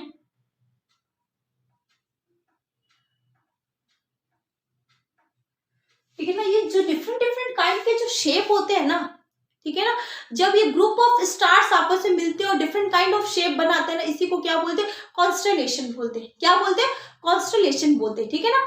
तो हम बात करेंगे कॉन्स्टलेशन के बारे में। उससे पहले मैंने आपको जो ये बताया है उसको मैं यहाँ पे राइट डाउन कर देती हूँ, ठीक है बच्चों, ठीक है। तो मैंने यहाँ पे आपको सब लिख दिया है, पढ़ के सुना देती हूँ और आप भी इसको नोट डाउन कर लेना, ठीक है। आप जो मेरी बातें होती है ना उसको हल्के में मत लिया करो, बहुत ध्यान से सुनोगे ना तो क्या होगा, आपको चीजें इतनी अच्छे से क्लियर होगी कि पूछो ही मत, ठीक है। तो अब देखते हैं पहला point, stars amidst light of their own, ठीक है ना, वो खुद की लाइट क्या करते हैं, अपनी एमिट करते हैं, ठीक है। इसके अलावा the sun is also a star, मैंने आपको बताया था the stars are millions of times farther away than the sun, मतलब सन से भी क्या होता है, वो मिलियंस ऑफ टाइम्स क्या होता है, दूर होते हैं। इसकी वजह से हमें वो क्या दिखते हैं, therefore the stars appears to us like points. बात समझ आ गई, ठीक है। Such large distance are expressed in another unit known as light year. बात समझ आ गई क्या, ठीक है। तो जो जो चीजें मैंने आपको स्टार्स के बारे में बताई थी वो मैंने यहाँ पे नोट डाउन कर दी थी, ठीक है। अब हम बात करते हैं कॉन्स्टलेशन के बारे में, बात करते हैं, ठीक है बच्चों। तो आप इसको लिख लीजिए और नोट डाउन कर लीजिए अपनी नोटबुक में। तो हमारा टॉपिक है कॉन्स्टलेशन, इसके बारे में बात करते हैं, ठीक है। मैंने बोला था कि जो हमको आसमान में जो डिफरेंट डिफरेंट काइंड के जो स्टार के जो शेप दिखाई देते हैं, ग्रुप ऑफ स्टार्स के क्या दिखाई देते हैं, हमें शेप दिखाई देते हैं, उनको क्या बोलते हैं, कॉन्स्टलेशन बोलते हैं, ठीक है ना। इसी को मैंने यहाँ पे लिखा है, ठीक है। The stars forming a group that has a recognisable shape is called a constellation. बात समझ आ गई, ठीक है ना। जो ग्रुप होता है स्टार्स का, ठीक है ना, वो एक ऐसा शेप फॉर्म करते हैं जो मतलब है ना पहचानने योग्य होता है, ठीक है ना, उसको क्या बोलते हैं, कॉन्स्टलेशन बोलते हैं, ठीक है ना। अब यहाँ पे हम चार है कॉन्स्टलेशन, इसके बारे में बात करेंगे। जो पहला कॉन्स्टलेशन है वो ग्रेट बियर या फिर इसको क्या बोलते हैं, सप्तऋषि। क्या बोलते हैं, सप्तऋषि। बात समझ आ गई, ठीक है। इसके अलावा दूसरा हो गया ओरियन, इसके अलावा तीसरा हो गया कैसियोपिया एंड चौथा हो गया लियो मेजर, ठीक है ना। अब इसमें जो हमारा आज जो हमारा लेसन है इसमें हम तीन जो है ना कॉन्स्टलेशन उसके बारे में बात करेंगे। सप्तऋषि हो गया, ओरियन हो गया और कैसियोपिया, इसके बारे में हम बात करेंगे, ठीक है ना। चलो स्टार्ट करते हैं। सप्तऋषि, ग्रेट बियर या फिर सप्तऋषि से स्टार्ट करते हैं। आप इसको नोट डाउन कर लीजिए, ठीक है। अब हम देखते हैं ग्रेट बियर और सप्तऋषि के बारे में हम बात करते हैं, ठीक है। पहली बात तो ये हमें दिखेगा कब, कौन सी डायरेक्शन में दिखेगा, इसके बारे में बात करें। ये हमें दिखेगा इवनिंग में दिखेगा, ठीक है ना। इवनिंग स्टार होता है ये, ठीक है, इवनिंग में दिखेगा हमें, ठीक है। इसके अलावा ये कौन से डायरेक्शन में दिखेगा, नॉर्थ डायरेक्शन में आपको देखने को मिल जाएगा, ठीक है ना। अब होता कैसा है इसमें, इसमें क्या होता है, ये कुछ ऐसा ना जो ये आपको कुछ देखने से ये जो है ना, ये वाली जो आपको दिख रही है, ये जो स्टार्स कुछ ऐसे अरेंज है, ठीक है। ये आपको कैसा लग रहा है? जैसे ये क्या होता है कि घर में क्या होता है, पानी पीने वाला वो होता नहीं है, पुराने जमाने में होता था, पानी पानी पीने वाला होता है, उसके पीछे डंडा सा होता है, क्या होता है, डंडा सा होता है, जो ये वो डंडा होता है ना, उसके जैसा ये दिख रहा है। जो पानी पीने वाला होता है ना, वो पीछे जो डंडा होता है ना, उसके जैसा दिख रहा है। ये देखो, जो ये 4 स्टार्स होते हैं ना, इसमें उसके डंडे के जैसा दिख रहा है, ठीक है। इसके अलावा जो ये आगे देखो, ये आगे जो 3 स्टार है ना, ये जो मिलके क्या बना रहे, बाउल के जैसा बना रहे, क्या बना रहे, बाउल के जैसा या कटोरी के जैसा बना रहे, ठीक है ना। जिसे क्या पीते हैं, वो पानी पीते हैं, वैसा कुछ, ठीक है ना। तो ये कुछ ऐसा शेप दिख रहा है, ठीक है ना। तो इसी शेप को क्या बोलते हैं, सप्तऋषि बोलते हैं, या फिर ग्रेट बियर, या फिर बिग डीपर भी बोलते हैं इसको। बात समझ आ गई क्या? जो ये शेप आपको दिख रहा है ना, इसी को सप्तऋषि बोलते हैं। इसको सप्तऋषि क्यों बोला, ये क्वेश्चन उठता है, क्यों बोला? क्योंकि इसमें जो ये 7 स्टार्स है ना, उसके नाम क्या है, 7 ऋषियों के ऊपर उनके 7 नाम पड़े हुए हैं, जिसकी वजह से इनको क्या बोलते हैं, सप्तऋषि बोलते हैं। बात समझ आ गई, ठीक है। अब आप काम क्या करो, ये सप्तऋषि आपको दिखेगा फिर नॉर्थ डायरेक्शन में दिखेगा, शाम के समय में। कब दिखेगा? समर में दिखेगा। कब दिखेगा आपको? समर में दिखेगा, ठीक है। बात समझ आ गई, कब दिखेगा? समर के अंदर दिखेगा आपको। अब क्या है कि भाई ना आपने ये नॉर्थ डायरेक्शन में आपने शाम के समय में करीबन 8-9 बजे के करीब आप देखना, ठीक है। और गर्मियों के टाइम में आप देखोगे तो वहां पर आपको कुछ ऐसा शेप, आप उसको देखने की, खोजने की कोशिश करना, खोजोगे तो एक ऐसा शेप दिखाई देगा ना। उसके बाद में जो एंड का स्टार है, इसमें एंड का स्टार कौन सा है, ये वाला है ना। इस एंड के स्टार से इमेजिनरी लाइन को क्या करना है, इमेजिन करना है, लास्ट स्टार से, ठीक है ना। हमने इमेजिन किया, इमेजिन करते करते करते करते स्ट्रेट लाइन बन रही, ठीक है ना। इमेजिन करते करते एक स्ट्रेट लाइन एक ऐसे स्टार के ऊपर जाकर रुकेगी।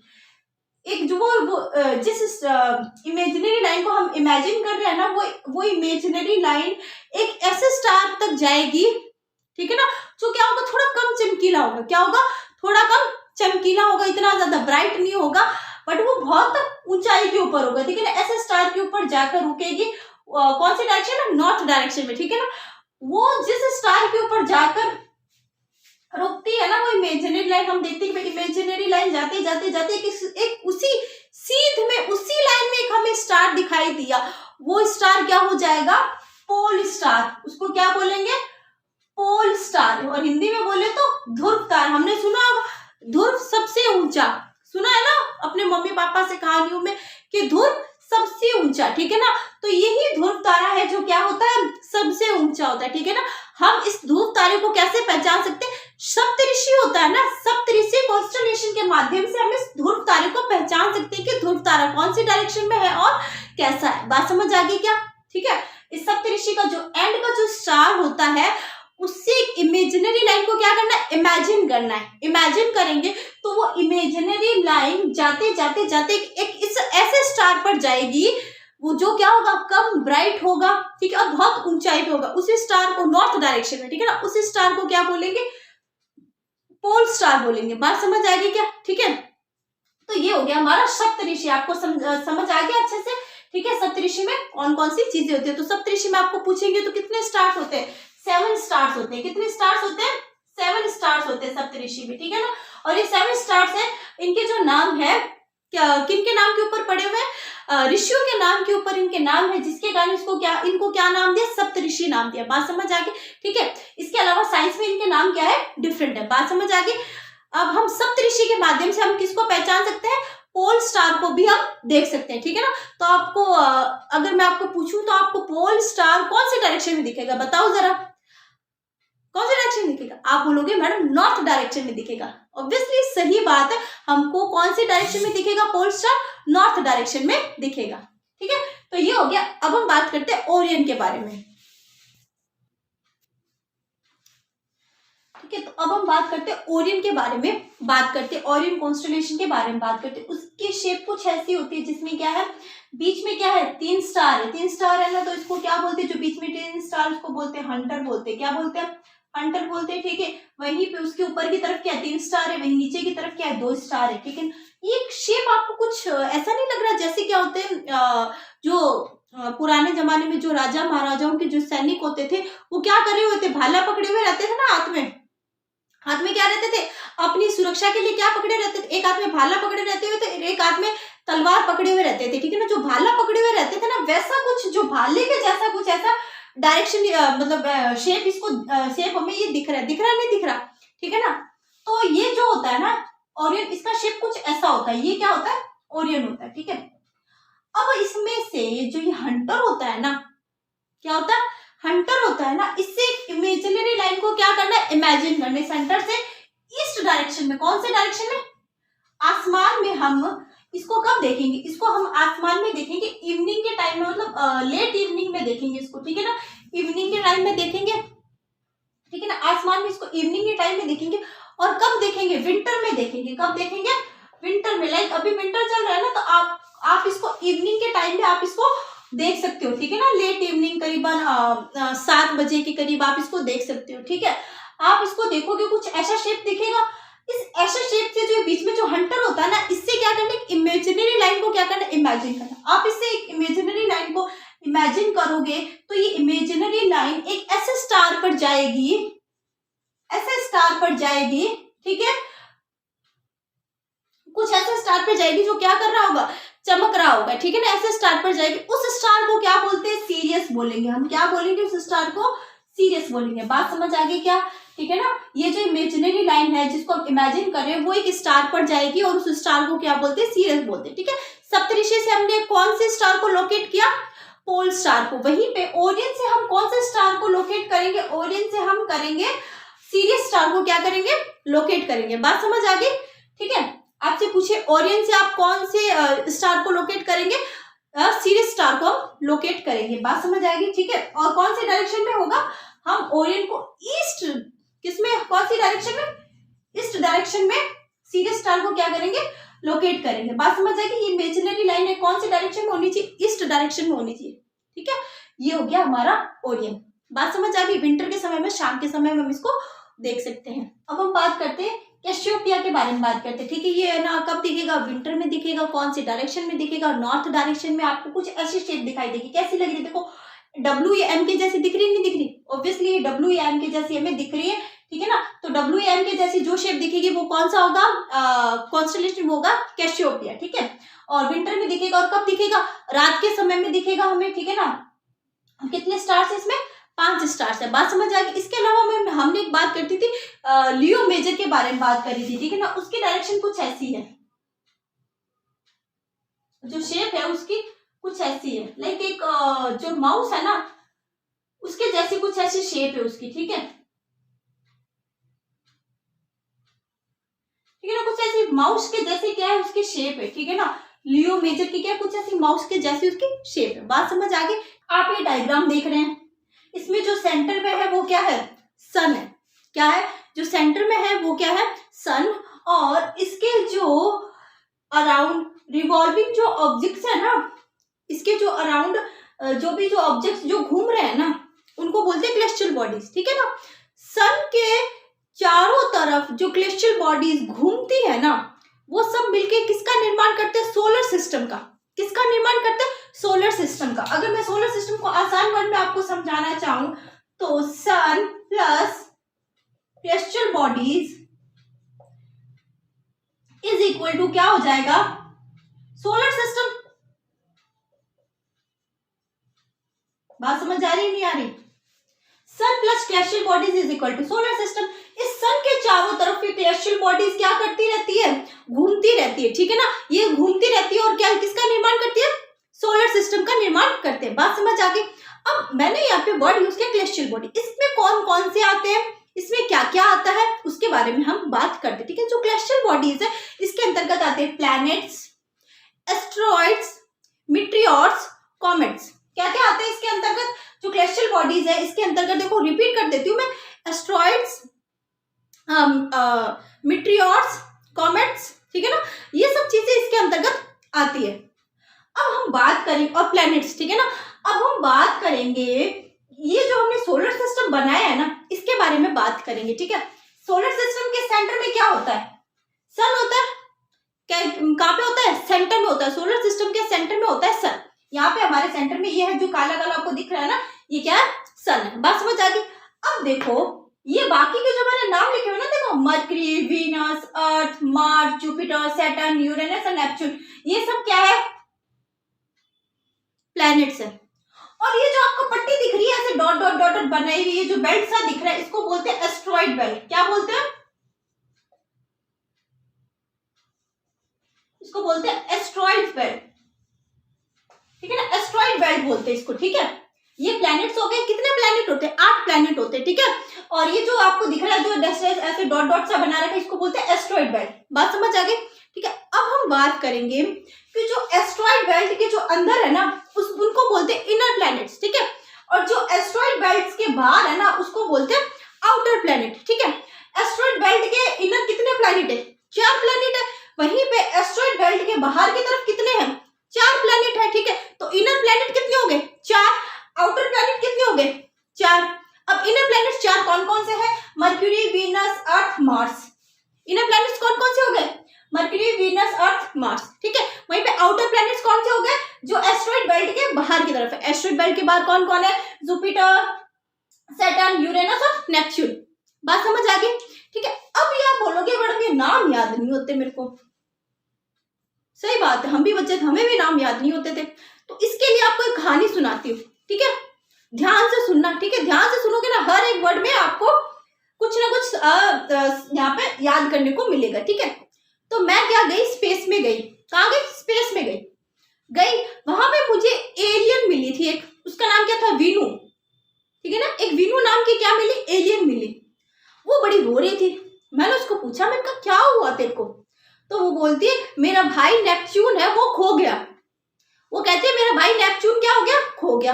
तो मैंने उसको बोला, अपने ठहरे मारवाड़ी, तो मैंने उसको बोला, मैंने कहा देख बहन, मर क्यों रही है वीनू? मर क्यों रही है वीनू? अर्थ पर चल, मार्सी, जस्सू और नेपच्यून सब मिलेंगे। मैंने उसको बोला, अब इस लाइन को ध्यान से सुनना, मैंने उसको क्या बोला, ठीक है ना। मर क्यों रही है वीनू? अर्थ पर चल, वहां मासी, कौन? जस्सू और नेपच्यून सब मिलेंगे। तो वो नेपच्यून का नाम सुनते क्या हो गई? खुश हो गई, ठीक है। अब इसमें जो मैंने आपको समझाया वो कौन कौन से प्लैनेट्स है। मैंने बोला मर्क्यूरी, मर क्यों रही है मतलब मर्क्यूरी, ठीक है। मैंने बोला वीनू, वीनू से वीनस। मैंने बोला अर्थ, अर्थ पे आ जाओ, अर्थ, ठीक है। मैंने फिर बोला अर्थ पर क्या है? मार्सी, मार्सी मतलब मार्स। फिर मैंने बोला अर्थ पे क्या है? मार्सी, जस्सू। मैंने वर्ड यूज किया जस्सू, JSU, जस्सू। जे माने यहाँ पे क्या हो गया? जुपिटर, ठीक है। एस से हो गया सैटर्न, ठीक है। और यू से हो गया यूरेनस। क्या हो गया? यू से हो गया यूरेनस, जुपिटर, सैटर्न, यूरेनस। और फिर मैंने क्या बोला? और नेपच्यून है। नेपच्यून का नाम सुनते ही वीनू क्या हो गई? खुश हो गई। बात समझ आई, ठीक है ना। तो एक तो सीक्वेंस में मैंने आपको नाम बताए, मर्क्यूरी है, वीनू, अर्थ पर चल, मार्सी, जस्सू और नेपच्यून सब है, ठीक है ना। तो ये हो गए आपके प्लैनेट्स के नाम इन अ सीक्वेंस है, ठीक है ना। तो अच्छी लगी कहानी, और आपको प्लैनेट्स के नाम भी याद हो गए इन अ सीक्वेंस, ठीक है। तो हमारा जो अर्थ है वो कौन से नंबर पे आता है? 3rd नंबर पे आता है, ठीक है। तो ये हो गए हमारे प्लैनेट्स के नाम हो गए, ठीक है। अब हम बात करते हैं आगे के बारे में। अब देखो एक चीज है यहाँ पे कि जो सन है, ये सन के चारों तो इतने चारों जो प्लैनेट्स है, एस्ट्रॉइड्स है और बाकी के जो ऑब्जेक्ट्स है, वो इनके चारों तरफ ही क्यों घूम रहे हैं? घूमते घूमते अर्थ के मतलब सन के अंदर क्यों नहीं जा रहे, ठीक है। या फिर कोई सोलर सिस्टम से बाहर क्यों नहीं निकल रहा? क्या कारण है इसका? बेटा एक कारण है, सन है और जो ये जितने भी जो ऑब्जेक्ट्स हैं जो सोलर सिस्टम है, इनके बीच में क्या है? एक ग्रेविटेशन फोर्स है। सन और ये जितने भी जो ऑब्जेक्ट्स है ना सोलर सिस्टम में, इनके बीच में क्या एक ग्रेविटेशन फोर्स है जो इनको आपस में क्या रखता है? बांधे रखता है, ठीक है। और इसको सोलर सिस्टम से बाहर नहीं जाने देता, ठीक है। बात समझ आ गई। अब हम बात करेंगे सन के बारे में कि भाई सन क्या है क्या नहीं, ठीक है। इसके अंदर कौन कौन सी हीट निकल रही है। देखो मैंने अभी आपको जो समझाया था सोलर सिस्टम क्या है, उसको लिख दिया कि कैसे बनता है, किन किन चीजों से बनता है, ठीक है। इसके अलावा और क्या होते हैं सोलर सिस्टम में? प्लैनेट्स हो गए, कॉमेट्स हो गए, एस्ट्रोनॉट्स और मीटियोर्स हो गए, ठीक है। अब मैंने आपको बोला हम सन के बारे में बात करेंगे। सन देखो, सन से क्या निकलती है? हीट निकलती है, लाइट निकलती है, ठीक है ना।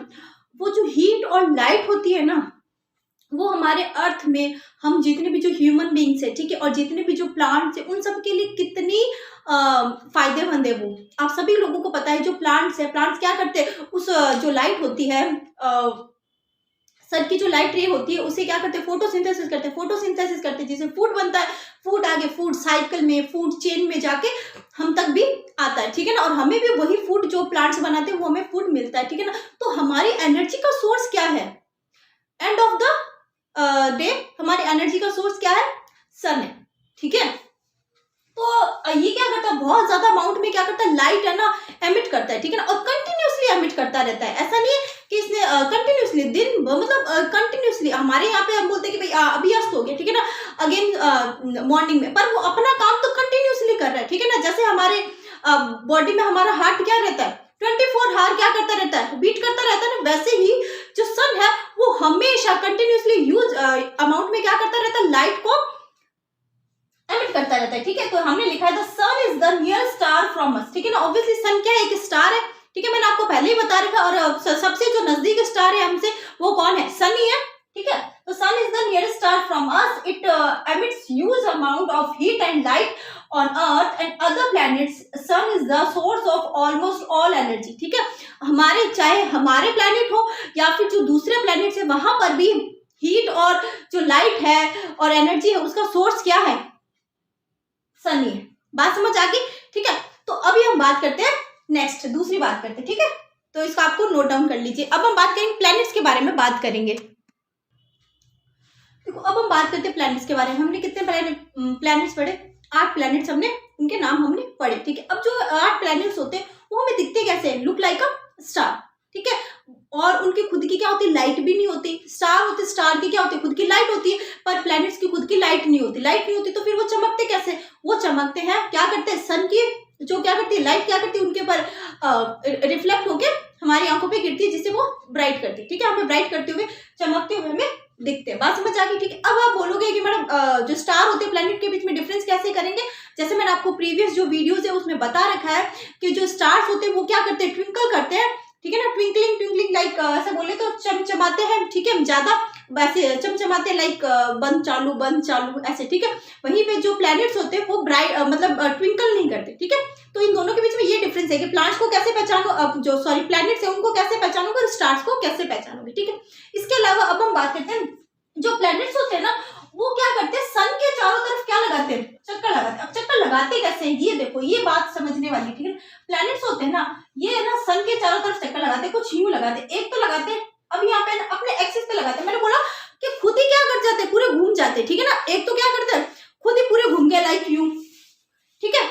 और दूसरा चक्कर क्या होता है, यूं खुद ही घूमते घूमते घूमते घूमते क्या करते हैं, वो ऐसे करके सन के चारों तरफ पूरा चक्कर लगाते हैं, ठीक है। सन के चारों तरफ भी पूरा चक्कर लगाते हैं और अपने एक्सिस पे भी घूमते हैं। तो कितने रोटेशन करता है कोई भी प्लैनेट, 2 रोटेशन करता है, ठीक है। एक तो करता है सन के चारों तरफ क्या करता है, रिवॉल्यूशन करता है, ठीक है। वहीं पर जो अर्थ है जो खुद के एक्सिस पे क्या करता है, रोटेशन करता है, ठीक है ना। एक तो हो गया सन के चारों तरफ रिवॉल्विंग, ठीक है, और खुद के एक्सिस पे क्या हो गया, रोटेशन। बात समझ आ गई क्या, ठीक है ना।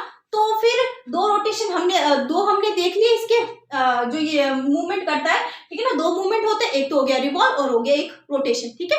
रिवॉल्व हो गया सन के चारों तरफ, रोटेशन हो गया अपने एक्सिस के ऊपर, ठीक है ना। अब एक बात देखो, यहाँ पर जो ये प्लैनेट्स होते हैं उसको सन के चारों तरफ रिवॉल्व करने में जो टाइम लगता है ना उसको बोलते हैं पीरियड ऑफ रिवोल्यूशन, ठीक है ना। एक जो कंप्लीट जो रिवॉल्व करने में जो टाइम लगता है ना उसको बोलते हैं पीरियड ऑफ रिवोल्यूशन। वहीं पर जो खुद के एक्सिस पे घूमने का ना, जो खुद के एक एक्सिस पे एक चक्कर कंप्लीट करने का जो टाइम होता है ना उसको बोलते हैं पीरियड ऑफ रोटेशन। बात समझ आ गई, ठीक है ना। तो हमने यहाँ पे 2 चीजें देखी, एक तो इसके मतलब ये है ना घूमता कैसे इसके चारों तरफ, ठीक है, वो भी हमने देख लिया। इसके अलावा ये जब मतलब पीरियड ऑफ जो रिवोल्यूशन है ना वो है ना क्या मतलब इंक्रीज होता है क्या, जैसे जैसे डिस्टेंस इंक्रीज होता है, बिल्कुल जैसे जैसे जो प्लैनेट्स है ना उनका डिस्टेंस क्या होता है, इंक्रीज होता है ना, वैसे वैसे वो पीरियड ऑफ रिवोल्यूशन क्या होता रहता है, इंक्रीज होता है। लाइक अर्थ है, अर्थ के लिए पीरियड ऑफ रिवोल्यूशन 365 दिन है, ठीक है। वहीं पर जो मार्स होगा, मार्स पे क्या होगा, कुछ ज्यादा होगा, 365 दिन से क्या होगा, कुछ ज्यादा होगा रिवोल्यूशन, ठीक है। वहीं पर जो जुपिटर है उसके लिए कुछ और ज्यादा, सैटर्न है उसके लिए कुछ और, यूरेनस नेपच्यून ऐसे करते करते बढ़ता जाएगा, जैसे जैसे डिस्टेंस बढ़ती जाती है सन से प्लैनेट्स की, तो जो पीरियड ऑफ जो रिवोल्यूशन है वो भी क्या रहता है, बढ़ता जाता है। बात समझ आ गई क्या? ठीक है, तो अब हम देखते हैं कि जो ये होते हैं ना प्लैनेट्स होते हैं, ये अपनी पोजीशन को क्या करते रहते हैं, चेंज करते रहते हैं। ठीक है, अब चेंज करते रहते हैं तो आप है ना, आप जब उसको देखोगे आसमान में, जब स्काई में आप टेलीस्कोप की सहायता से देखोगे ना, तो आपको अच्छे से वहां पे समझ आ जाएगी कि जो स्टार्स होते हैं ना वो अपनी पोजीशन कभी चेंज नहीं करते। आप लोगों ने ना देखा होगा कि भाई आप जब मान लो गर्मियों के टाइम में अगर आप छत पे सोते हो तो आपको दिखेगा कि भाई जो स्टार्स है, मैंने रात को यहाँ पे देखेगा, अभी वो थोड़े से दूसरी डायरेक्शन में चले गए। ऐसा क्यों? क्योंकि स्टार्स चल रहे हैं, नहीं स्टार्स नहीं चलते। हमारा जो अर्थ है ना वो मूव कर रहा है, ठीक है ना, वो मूव कर रहा है। स्टार्स तो अपनी जगह पे ही है, क्योंकि सन भी एक स्टार है तो सन भी अपनी जगह पे ही है, और जो बाकी के स्टार है वो भी अपनी जगह पे, दे नेवर मूव। ठीक है ना, तो फिर है ना हमारा जो अर्थ है ना वो मूव करता है तो हमें वो चलते हुए दिखाई देते हैं। बात समझ आ गई? बट प्लैनेट्स होते हैं ना वो क्या करते हैं, अपनी पोजीशन को क्या करते रहते हैं, कंटिन्यूअसली चेंज करते रहते हैं। ठीक है ना, बाकी के जो प्लैनेट्स हम अर्थ से दूसरे जो प्लैनेट्स को देखते हैं टेलीस्कोप की सहायता से, वो हमें पोजीशन अपनी उनकी हमें चेंज पोजीशन मिलती है। बात समझ आ गई? ठीक है, इसके अलावा हम देखो कि जो क्लेस्टियल बॉडीज होती है ना, एक क्लेस्टियल बॉडी, मान लो ये कोई क्लेस्टियल बॉडी है, ठीक है ना, ये क्लेस्टियल बॉडी, इस क्लेस्टियल बॉडी के चारों तरफ कोई दूसरी क्लेस्टियल बॉडी क्या कर रही है, चक्कर निकाल रही है। एक क्लेस्टियल बॉडी के चारों तरफ कोई दूसरी क्लेस्टियल बॉडी चक्कर निकालती है ना, तो उसको क्या बोलते हैं, सैटेलाइट। वापस से रिपीट करो और ध्यान से सुनना। एक क्लेस्टियल बॉडी के चारों तरफ जब दूसरी क्लेस्टियल बॉडी चक्कर लगाती है ना, दूसरी क्लेस्टियल बॉडी जो चक्कर लगाती है ना, उस क्लेस्टियल बॉडी को क्या बोलेंगे, सैटेलाइट। ठीक है, अब आप बोलोगे मैडम अच्छा तो इसका मतलब जो अर्थ है, अर्थ के चारों तरफ कौन चक्कर लगाता है, मून। तो मून क्या हो गया हमारे लिए, सैटेलाइट। बिल्कुल सही, मून क्या है, अर्थ का नेचुरल सैटेलाइट है। मून क्या है, अर्थ का नेचुरल सैटेलाइट है। तो मैडम इसका मतलब ये भी तो हो सकता है सन के जो जितने भी जो प्लैनेट्स हैं वो क्या है, सन के सैटेलाइट हुए कि नहीं हुए। कैसे, सन के चारों तरफ क्या लगाते हैं, ये जो प्लैनेट्स हैं वो क्या लगाते हैं, चक्कर लगाते हैं। मैंने क्या बोला, क्लेस्टियल बॉडी के चारों तरफ जो भी क्लेस्टियल बॉडी चक्कर लगाती है वो क्या कहलाती है, उस क्लेस्टियल बॉडी की क्या कहलाती है, वो सैटेलाइट कहलाती है। ठीक है, तो सन है, सन के चारों तरफ जो प्लैनेट्स चक्कर लगाते हैं, तो इसका मतलब हमारा अर्थ भी क्या है, सन का सैटेलाइट, और बाकी के जो प्लैनेट्स है वो भी क्या है, सन के सैटेलाइट है। जैसे मून क्या है, पृथ्वी का सैटेलाइट है, क्योंकि वो पृथ्वी के चारों तरफ चक्कर लगाता है। वहीं पे जो अर्थ है वो क्या है, सन का सैटेलाइट है। क्यों? क्योंकि वो सन के चारों तरफ क्या लगा रहा है, चक्कर लगा रहा है। बात समझ आ गई क्या? अभी मैंने आपको जो चीजें बताई थी उसको मैं यहाँ पे नोट डाउन कर देती हूँ, और उसके बाद हम बात करेंगे लूनर एक्लिप्स के बारे में और सोलर एक्लिप्स के बारे में हम बात करेंगे। ठीक है, तो आप लोग इसको नोट कर लीजिए। They keep like they look like stars but they don't have light of their own. The planets keep changing their position with respect to the star. The planets has a definite path in which it revolves around the sun. This path is called an orbit. ठीक है ना, जिस path के अंदर ये जो घूमते हैं ना प्लैनेट्स, उसको उस पाथ को क्या बोलते हैं, ऑर्बिट बोलते हैं। ठीक है ना, one complete revolution is called its period of revolution. बात समझ आ गई? ठीक है, और जो बातें हैं ना वो भी यहाँ पे आपको नोट डाउन करवा देती हूँ, तो इसको आप नोट कर लीजिए या फिर स्क्रीनशॉट ले लीजिए। मैंने बाकी के जो पॉइंट्स है वो भी यहाँ पे नोट डाउन करती, तो आप देख लीजिए। One complete rotation is called its period of rotation revolving around the sun. A planet also rotates on its own axis. ठीक है ना, रिवॉल्विंग अराउंड द सन और ऑन एक्सिस भी क्या करता है, रोटेशन करता है। ठीक है, दोनों बता दिए। Any celestial body is revolving around another celestial body is called its satellite. ठीक है, so moon is a satellite of the.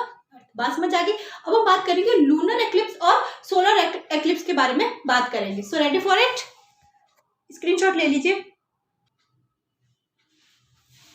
तो अभी हम बात करते हैं लूनर एक्लिप्स और सोलर एक्लिप्स के बारे में हम बात करेंगे।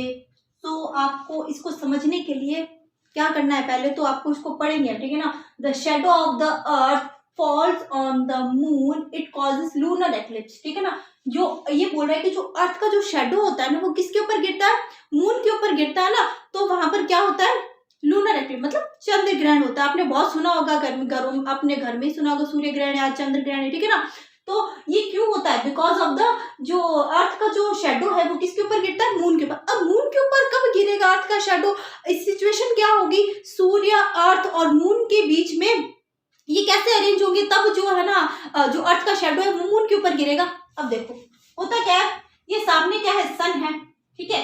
वहीं पर ये बीच में क्या है, अर्थ आ गई, ठीक है। अर्थ के ऊपर सन की लाइट आ रही, ठीक है। अब क्या है, मैंने आपको बोला ही था कि जो मून होता है वो क्या करता है, पृथ्वी के चारों तरफ रोटेट करते हैं। वो कहाँ पे आ रखा है, अभी पृथ्वी के पीछे की तरफ आ रखा है। कहाँ पे आ रखा है, पृथ्वी के पीछे की डायरेक्शन में आ रखा है, ठीक है। अब आ रखा है तो अब देखो होता क्या है कि यहाँ पर क्या हुआ, सन की लाइट गिर रही है पृथ्वी के ऊपर, ठीक है, कंटिन्यूसली अब गिर रही है। तो अब देखो मैं यहाँ पे आपको दिखाऊं, मैं क्या हूं यहाँ पे, अर्थ हूं। मेरे सामने क्या है, मेरे सामने है एक लाइट है, वो क्या सन की तरह काम कर रही है, वहां से क्या आ रही है, लाइट इमिट हो रही है, ठीक है। वहीं पे ये जो दीवार है ना, इसको मून मानो, ठीक है, दीवार को क्या मानो, मून। वहीं पर सामने क्या है, मेरे सामने है सन, मैं हूं अर्थ, ठीक है, अर्थ हूं। अब मेरे सामने लाइट मेरे ऊपर एमिट हो रही है, तो ये जो मून है ना, मून, इसके ऊपर देखो मेरा शेडो गिर रहा है, नहीं गिर रहा है, ये देखो आपको दिखाई देगा, ये शेडो मेरा गिर रहा है ना, यहाँ पे ये आपको दिख रहा है, ब्लैक सा शेडो है ना, ये गिर रहा है, ये गिर रहा है ना। तो इसका मतलब ये है कि जब पोजीशन कैसे हो, सन हो, फिर अर्थ हो, फिर क्या हो, पीछे की तरफ मून हो ना, तब जो अर्थ का जो शेडो है ना, वो कहां पर गिरेगा, मून के ऊपर गिरेगा। जैसा मेरा शेडो अभी क्या गिर रहा है, दीवार के ऊपर गिर रहा है। बात समझ आ गई, मैंने यहाँ पे दीवार को मून माना है, तो मून के ऊपर क्या गिर रहा है, मेरा अभी शेडो गिर रहा है, ठीक है ना, शेडो गिर रहा है। तो यहाँ पर क्या हो गया, ऐसी कंडीशन में लूनर एक्लिप्स हो गया। बात समझ आ गई क्या, ठीक है। तो अब ये देखो, ये कौन से, ये जो मून है ना, वो पीछे कब जाता है, जब फुल मून डे होता है ना, तब पीछे की तरफ जाता है मून। कौन सी कंडीशन में, मतलब कौन सी जो फेज होती है, तब जो मून है वो पीछे की तरफ होता है, जब फुल मून डे होता है ना, ठीक है ना, या उसके आसपास के जो होते हैं ना डेज, तब क्या होता है, जो मून है ना, वो कहाँ जाता है, अर्थ के पीछे की तरफ जाता है। बात समझ आ गई क्या, ठीक है। और ये होगा कब बताओ, लूनर एक्लिप्स रात में होगा, क्योंकि हमें चंद्रमा कब दिखाई देता है, रात में दिखाई देता है, ठीक है। तो अब हम देखते हैं सोलर एक्लिप्स के बारे में। सोलर एक्लिप्स के बारे में इसमें देखो क्या लिखा हुआ है, इसमें लिखा हुआ है the shadow of the moon falls on the earth, it causes solar eclipse. अब ये बोल रहा है कि भाई जो मून का जो शेडो है ना, वो अर्थ के ऊपर गिरता है, तब क्या होता है, सोलर एक्लिप्स होता है। मतलब जो मून का जो शेडो है वो किसके ऊपर गिर रहा है, अर्थ के ऊपर गिर रहा है, ठीक है। अब इसमें अब कैसे कैसे होगा, देखो यहाँ पे सन है, ये बड़ा सा सन लाइट एमिट कर रहा है हमेशा, ठीक है। ये क्या है, बड़ा सा अर्थ है, अर्थ है, ठीक है। अर्थ के चारों तरफ क्या लगाता रहता है, मून है, चक्कर लगाता रहता है, मून चक्कर लगाता रहता है। तो ये रहा मून, ठीक है ना। अब ये क्या हो गया, मून है, ये मून है। अब देखो सन और अर्थ के बीच में क्या आ रहा है, मून आ रहा है। तो ऑब्वियसली किसी चीज के बीच में अगर मान लो मैं यहाँ पे मून हूँ, ये अर्थ है, मैं इसके बीच में आके खड़ी हो रही हूँ, ठीक है। मैं क्या हूँ, मून हूँ, मेरे सामने क्या है, लाइट है, मेरे सामने सनलाइट है, सनलाइट के सामने मैं आके खड़ी हो गई, कौन, मून खड़ी हो गई, ठीक है। और फिर मेरे पीछे की तरफ मैंने क्या माना, दीवार को क्या माना, अर्थ माना। तो बताओ मेरा जो शेडो है वो अर्थ के ऊपर गिरेगा, नहीं गिरेगा, गिरेगा ना। तो ऐसी कंडीशन में क्या हो जाता है, सोलर एक्लिप्स होता है, ठीक है ना। सन के सामने मून आ जाता है, तो जो मून का जो शेडो है ना, वो किसके ऊपर गिरेगा, अर्थ के ऊपर गिरेगा, नहीं गिरेगा। बात समझ आ गई। तो ऐसी कंडीशन में क्या होता है, सोलर एक्लिप्स होता है, ठीक है ना। और ये होता कब है, सोलर एक्लिप्स दिन में होता है। अब दिन में होता है तो आपने देखा होगा, सोलर एक्लिप्स होता है ना, तो हमने देखा कि सूर्य है, सूर्य के है ना, इसके ऊपर एक ऐसी छाया सी हमें दिखाई देती है कि भाई सूर्य के ऊपर छाया पड़ रही है। नहीं, एक्चुअल में ऐसा नहीं होता, सूर्य के ऊपर छाया नहीं पड़ रही, सूर्य के ऊपर छाया नहीं पड़ती। वो छाया किसके ऊपर पड़ती है, वो अर्थ के ऊपर पड़ रही है, ठीक है ना, अर्थ के ऊपर पड़ रही है, ठीक है ना। अर्थ के ऊपर जो छाया पड़ रही है ना, मून की अर्थ के ऊपर जो छाया पड़ रही है, और जिस भाग में क्या है, मून की छाया नहीं ना, वो पार्ट हमें वहां पे हमें वो ब्राइट करता हुआ दिखाई देता है, जिससे हम कहते हैं कि अरे नहीं, सूर्य के ऊपर तो ये छाया पड़ रही है। वो सूर्य के ऊपर छाया नहीं, वो किसके ऊपर छाया पड़ रही है, अर्थ के ऊपर छाया पड़ रही है। बात समझ आ गई। सोलर सिस्टम का जो हमने टॉपिक स्टार्ट किया था, उसके जो प्लैनेट्स थे वो आज हम स्टार्ट करेंगे, ठीक है ना, पढ़ना। मर्क्यूरी, ठीक है, Venus, Earth, Mars, Jupiter, Saturn, Uranus, Neptune, इन सब के बारे में अभी हम पढ़ेंगे, ठीक है ना। सो आज हम स्टार्ट करते हैं प्लैनेट्स को पढ़ना। तो हमारा जो पहला प्लैनेट रहेगा वो रहेगा मर्क्यूरी, जिसको हिंदी में क्या बोलते हैं, बुध ग्रह भी बोलते हैं। अब ये मर्क्यूरी कैसा है, इसका अंदर क्या क्या है, ठीक है ना, ये कैसा है कैसा नहीं, ठीक है ना, इसके बारे में सब इसकी बात करेंगे, ठीक है। तो जो मर्क्यूरी है ना, वो सन के क्या है, बहुत पास है, ठीक है ना। सबसे ज्यादा जो सन के पास वो प्लेनेट है ना, वो क्या है, मर्क्यूरी है, ठीक है ना। और जो सबसे छोटा प्लेनेट है ना सोलर सिस्टम का, वो भी क्या है, मर्क्यूरी है, ठीक है ना। जो सबसे छोटा प्लेनेट है और जो सबसे पास है सोलर सन के, वो क्या है, मर्क्यूरी है, ठीक है। इसके अलावा जो मर्क्यूरी है ना, वो दिन भर तो क्या रहता है हमें अर्थ से क्या देखना है, हमें अगर अर्थ से मर्क्यूरी को देखना है तो वो क्या है, दिन भर तो रहता है, सूरज की रोशनी में रहता है, ठीक है ना, जिससे वो क्या होता है, हमें दिखाई नहीं देता। वो हमें दिखाई देगा before the sunrise and after the sunset, हमें वो दिखाई देगा। बात समझ आ गई, ठीक है ना। और इसके अलावा Mercury has no satellite of its own, ठीक है ना, मर्क्यूरी की खुद की कोई भी सैटेलाइट नहीं होती। ओके बच्चों, सो आप इसको अभी मैं आपको पढ़ के सुना देती हूँ। The nearest planet of the sun, it is smallest planet of our solar system, it can be observed just before sunrise or just after sunset near the horizon, ठीक है। Mercury has no satellite of its own, इसकी खुद की कोई भी satellite नहीं होती। जैसे अर्थ की क्या है सैटेलाइट, मून है ना, वैसे मर्क्यूरी की कोई भी सैटेलाइट नहीं होती। तो आप लोग इसको नोट डाउन कर लीजिए या फिर स्क्रीनशॉट ले लीजिए। तो अभी हमारा अगला जो प्लैनेट है वो है वीनस है, इसको हिंदी बोलते हैं शुक्र ग्रह, ठीक है। वीनस क्या है, ये पृथ्वी के सबसे नजदीक ग्रह कौन सा है, वीनस ग्रह है, ठीक है। और सन से कौन सा सेकंड नंबर पे है, कौन है, वीनस ग्रह, ठीक है। इसके अलावा देखते हैं कि Venus is earth's nearest planetary neighbour, ठीक है। तो अभी मैं आपसे पूछूं कि हमारे अर्थ का नेबर कौन है, वीनस है, ठीक है। तो it is brightest planet in the sky, ठीक है ना, ये स्काई में या आसमान में सबसे ज्यादा ब्राइटेस्ट प्लेनेट है, ठीक है ना। इसको हम आराम से देख सकते हैं। कब देख सकते हैं, सूर्योदय होने से पहले, लाइक सनराइज से पहले और सूर्यास्त होने के बाद, ठीक है ना, सनसेट के बाद में इसको हम आराम से देख सकते हैं, ठीक है ना। तो इसीलिए इस प्लेनेट को क्या बोलते हैं, मॉर्निंग और इवनिंग स्टार, ठीक है ना। इसीलिए इसको क्या बोलते हैं, मॉर्निंग और इवनिंग स्टार। क्यों बोलते हैं, क्योंकि हमें ये सनराइज से पहले भी काफी देर तक दिखाई देता है और सनराइज सनसेट के बाद भी हमें काफी देर तक दिखाई देता है, इसलिए इसको क्या बोलते हैं, मॉर्निंग और इवनिंग स्टार बोलते हैं, ठीक है। और ये हमें नग्न आंखों से हम इसको देख सकते हैं, ठीक है ना। ऐसा नहीं कि हम इसके लिए टेलीस्कोप चाहिए, ठीक है ना। जैसे मर्क्यूरी है, मर्क्यूरी को देखने के लिए हमें क्या चाहिए हो सकता है, टेलीस्कोप चाहिए हो सकता है देखने के लिए, पर इसके लिए हमें कोई टेलीस्कोप की जरूरत नहीं है, क्योंकि क्या ये brightest star in the sky है, ठीक है, brightest planet in the sky है, ठीक है। और इसको वो क्या बोलते हैं, मॉर्निंग और इवनिंग स्टार। तो मैं आपसे पूछूं मॉर्निंग और इवनिंग स्टार किसको बोलते हैं, तो आप बोलोगे मैडम वीनस को बोलते हैं, ठीक है। It rotates from east to west while the earth rotates from west to east, ठीक है ना। इसने बोला है कि जो वीनस है, वीनस क्या रोटेट करता है, जैसे अपने एक्सिस पे रोटेट करता है ना, तो ये रोटेट कैसे करता है, ये रोटेट करता है ईस्ट से वेस्ट, अपने एक्सिस के ऊपर ये कैसे रोटेट करता है, ईस्ट से वेस्ट। वहीं पर जो अर्थ हो गई या बाकी के जो प्लैनेट्स है कुछ, जो वो क्या करते हैं, वो वेस्ट से ईस्ट की डायरेक्शन में क्या करते हैं, रोटेट करते हैं यूं। जबकि ये क्या करता है, वीनस है जस्ट उल्टा अपने एक्सिस पे क्या करता है, उससे जस्ट उल्टा अपनी डायरेक्शन में क्या करता है, रोटेट करता है, लाइक ईस्ट से वेस्ट क्या करता है, रोटेट करता है। बात समझ आ गई, ठीक है। वहीं पे you will observe that the Venus shows phases just like the moon. अगर आप इसको कंटिन्यू डेली अगर आप इसको देखोगे, ठीक है ना, तो ये आपको कैसा दिखाई देगा, ये आपको जो होता है ना मून के जो डिफरेंट डिफरेंट फेजेस है ना, उसकी तरह आप इसके फेजेस भी देख सकते हो, वीनस के डिफरेंट डिफरेंट फेजेस भी आप इसको देख सकते हो। अगर आप क्या करो, इसको रोज ऑब्जर्व करो, टेलीस्कोप से देखो, तो आप इसको आराम से इसके डिफरेंट डिफरेंट क्या देख सकते हो, फेजेस देख सकते हो। बात समझ आ गई, ठीक है। तो अभी हम बात करते हैं जिसपे हम रहते हैं, हम किसके ऊपर रहते हैं, हम रहते हैं अर्थ के ऊपर, ठीक है ना। अर्थ के बारे में बात करेंगे, अर्थ के एटमॉस्फेयर के बारे में बात करते हैं, यहाँ पे ह्यूमन बीइंग है, उसका एग्जिस्टेंस क्यों बना, ठीक है ना, इन सब के बारे में भी बात करेंगे। सो आप लोग इसको नोट डाउन कर लीजिए या फिर स्क्रीनशॉट ले लीजिए। तो अभी हम बात करेंगे अर्थ के बारे में।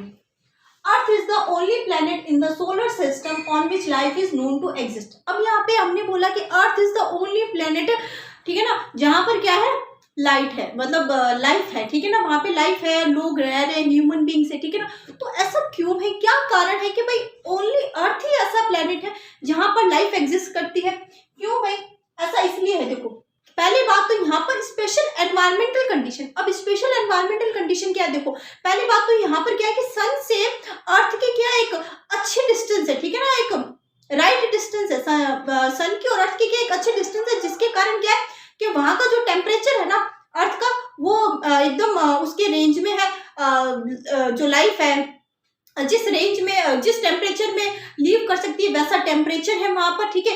इसके अलावा क्या है, एक अच्छा एटमॉस्फेयर है, ठीक है। और हमारे लिए जैसे क्या करने के लिए, ब्रीथ करने के लिए ऑक्सीजन गैस है, ठीक है। इसके अलावा क्या है, एक ब्लैंकेट है, ओजोन का क्या है, ब्लैंकेट है। वो ओजोन का जो ब्लैंकेट है, लाइक एक जो ओजोन की जो लेयर है पृथ्वी के चारों तरफ, वो क्या करती है, जो यूवी रेज होती है ना, वो पृथ्वी पर आने से उनको क्या करती है, रोकती है, ठीक है ना। तो ये सब सूटेबल कंडीशन है जिसके कारण यहाँ पर क्या है, लाइफ एग्जिस्ट की, ठीक है ना। अब यहाँ पे इसके अलावा यहाँ पर क्या है, यहाँ पे एक पानी का अच्छा सोर्स है, ठीक है ना, पानी भी है, ठीक है ना। तो यहाँ पे इससे बहुत सारी जो कंडीशन है जिसकी वजह से क्या हुआ, अर्थ के ऊपर लाइफ क्या की, एग्जिस्ट की, ठीक है ना। तो मैं यहाँ पे आपको इसको पढ़ के सुना देती हूँ। The earth is the only planet in the solar system on which life is known to exist because of the some special environmental condition, the right distance from the sun, the right temperature range, the presence of water and suitable atmosphere and a blanket of ozone. बात समझ आ गई, ठीक है। इसके बाद हम देखते हैं कि जो स्पेस है ना, स्पेस से हम अगर अपने देखते हैं, अर्थ को देखते हैं ना, तो वो कैसा दिखाई देता है। स्पेस से जब हम अर्थ को देखते हैं ना, वो ब्लू ग्रीन दिखाई देता है। अब ब्लू ग्रीन क्यों दिखाई देता है बेटा, इसलिए दिखाई देता है ब्लू ग्रीन क्योंकि क्या है कि अर्थ के ऊपर क्या है, पानी है, ठीक है। इसके अलावा क्या है, जो लैंड मास है, मतलब जो पेड़ पौधे है ना, उसके कारण क्या होता है कि ना, वहां से क्या करती है, लाइट रिफ्लेक्ट करती है, ठीक है ना। लाइट रिफ्लेक्ट करती है तो हमें स्पेस से क्या दिखाई देता है, हमारा जो अर्थ है वो कैसा दिखाई देता है, ब्लू ग्रे, क्योंकि हमारे पृथ्वी पे क्या हरियाली है, ठीक है ना। और भी बहुत सारी चीजें तो मैं आपको यहाँ पे नोट डाउन कर देती हूँ, ठीक है। तो अब इसमें देखो, from the space the earth appears blue and green due to the reflection of light from from water and landscape on its surface, ठीक है। जो लैंड मास है ना, लैंड मास क्या है यहाँ पे, जो ट्रीज है ना, वो क्या हो गया, लैंड मास हो गया यहाँ पे, ठीक है। इसके अलावा the axis of rotation of the earth is not perpendicular to the plane of orbit. ये बोल रहा है कि जो एक्सिस ऑफ जो रोटेशन है ना, जो अपने एक्सिस पे क्या करता है, रोटेट करती है पृथ्वी, वो क्या ऑर्बिट है ना, जिस ऑर्बिट मतलब जिस ऑर्बिट में क्या करती है, जिस पाथ पे वो मतलब सन के चारों तरफ क्या करती है, रिवॉल्विंग जो है ना चक्कर निकालती है ना, वो है ना, उस ऑर्बिट के क्या है, जो रोटेशन ऑफ जो एक्सिस है ना, वो परपेंडिकुलर नहीं। अब क्यों नहीं है परपेंडिकुलर, क्योंकि जो हमारा अर्थ है ना, लाइक ये अर्थ है, वो क्या हो रखी है, टिल्ट हो रखी है। क्या हो रखी है, एक्सिस पे क्या हो रखी है, टिल्ट हो रखी है। कितना डिग्री, ये हो रखी है टिल्ट 23.5, लाइक 23.5 डिग्री क्या हो रखी है, ये टिल्ट हो रखी है अपने एक्सिस पे। कितनी टिल्ट हो रखी है, 23.5 डिग्री टिल्ट हो रखी है, ठीक है ना।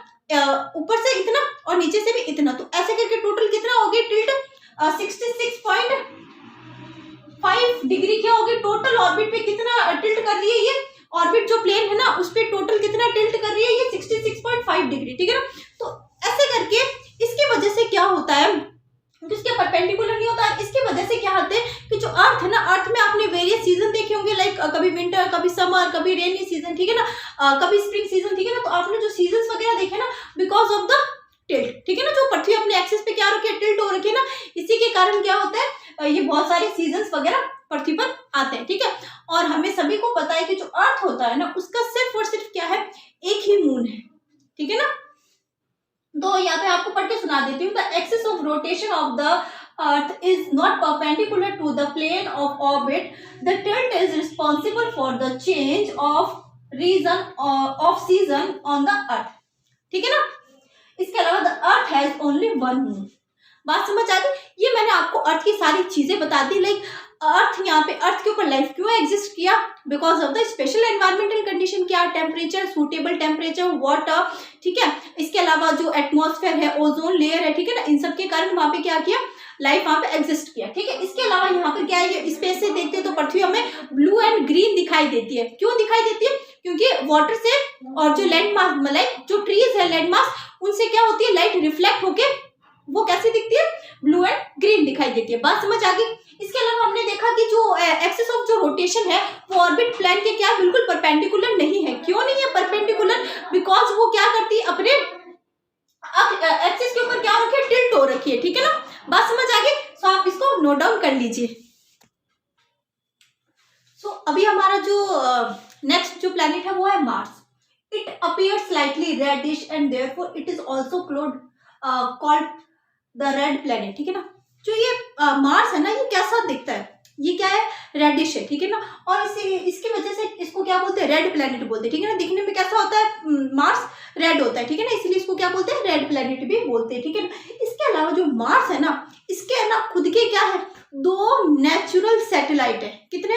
2 नेचुरल सैटेलाइट है, ठीक है ना। तो moon has 2 small natural satellite. बात समझ आ गई, ठीक है ना। तो मैंने बोला जो मार्स है वो कैसा दिखता है?